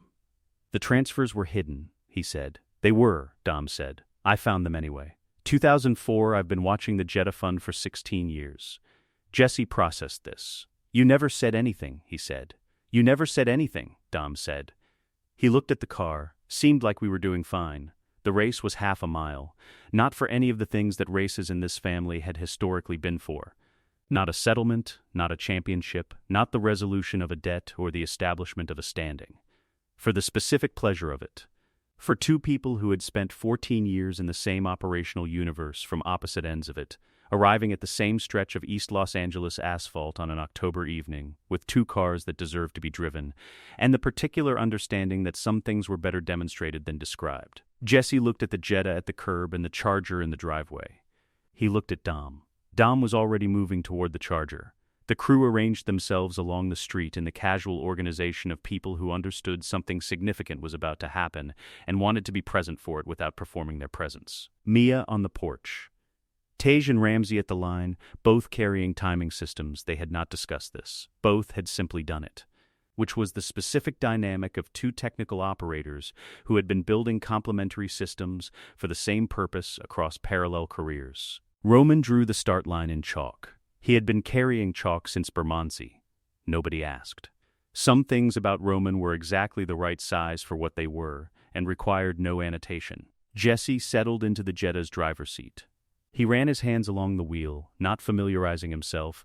He knew every millimeter of this car's geometry, had driven it through 17 countries across 14 years of operational transport. He was doing something else, feeling whether the car was ready to be driven like this. The engine told him it was. Dom settled into the Charger. The sound of it was the sound of a car that had been in this family since before Jesse joined it. The particular acoustic register of a machine that had absorbed significance across decades and carried it the way certain objects carried the history of the hands that had worked them. Dom looked across at Jesse through the open windows. Jesse looked back.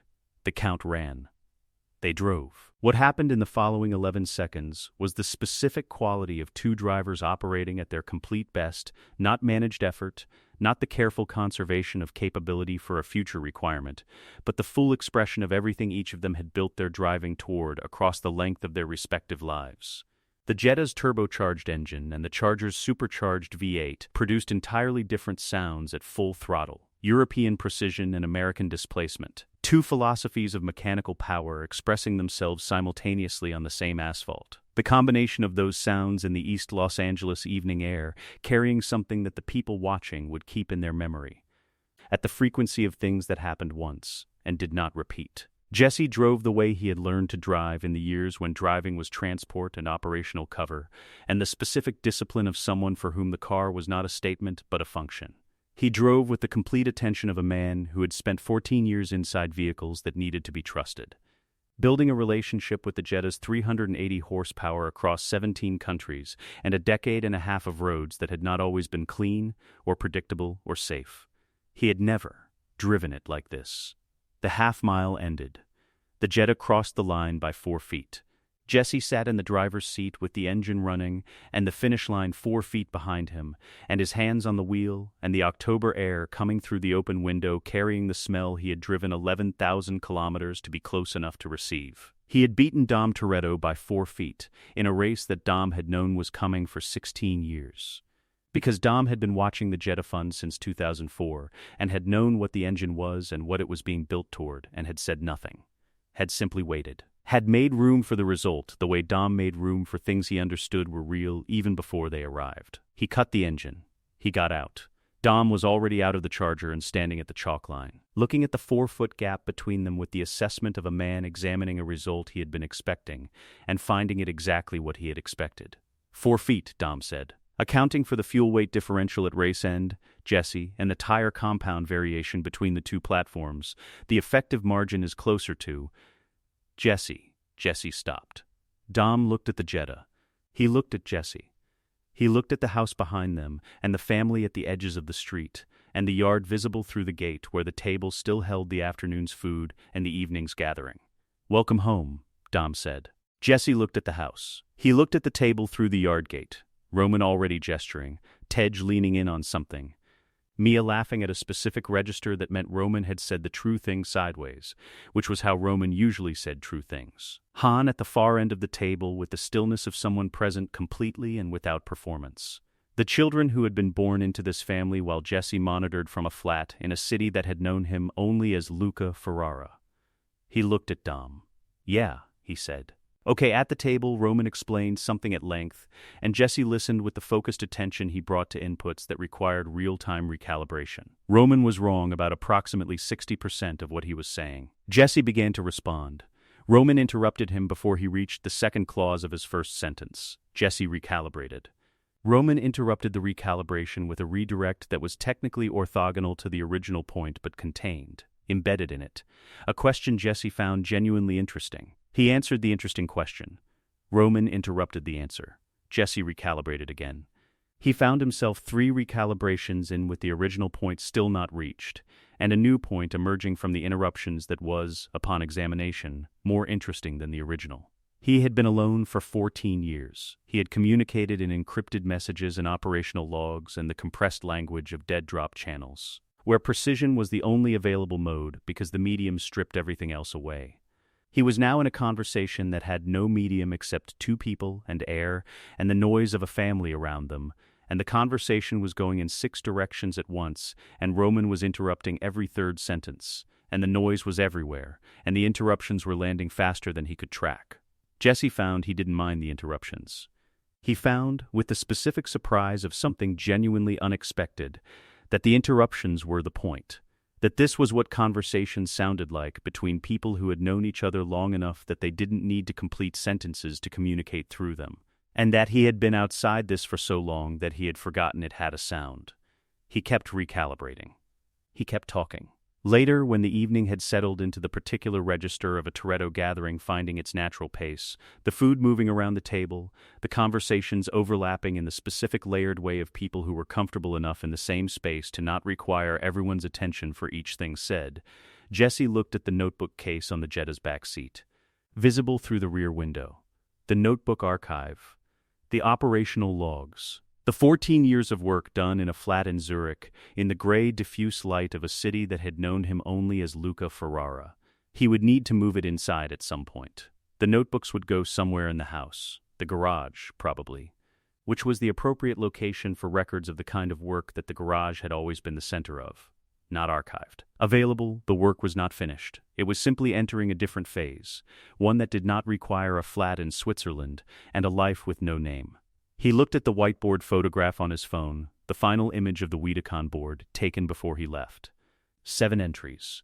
14 years of notation. The accumulated record of interventions and adjustments and costs that had kept the people at this table alive through things they had not known were trying to reach them. All green. He looked at the table. He looked at the family. He put the phone in his pocket. He reached across the table and picked up his food, which had gone slightly cold because he had been listening to Roman instead of eating, and he ate it cold because it was still better than anything he had made for himself in 14 years in Zurich, and the cold didn't diminish it. Roman was still talking. Tay was still running the parallel correction in a different register. Dom was at the far end of the table, watching the gathering with the quality of attention he brought to things he had worked very long and very hard to build. The particular attention of a man who knew exactly what it had cost and found the result worth every component of that cost. Dom looked at Jesse across the table. Jesse looked back. Dom said nothing. He didn't need to.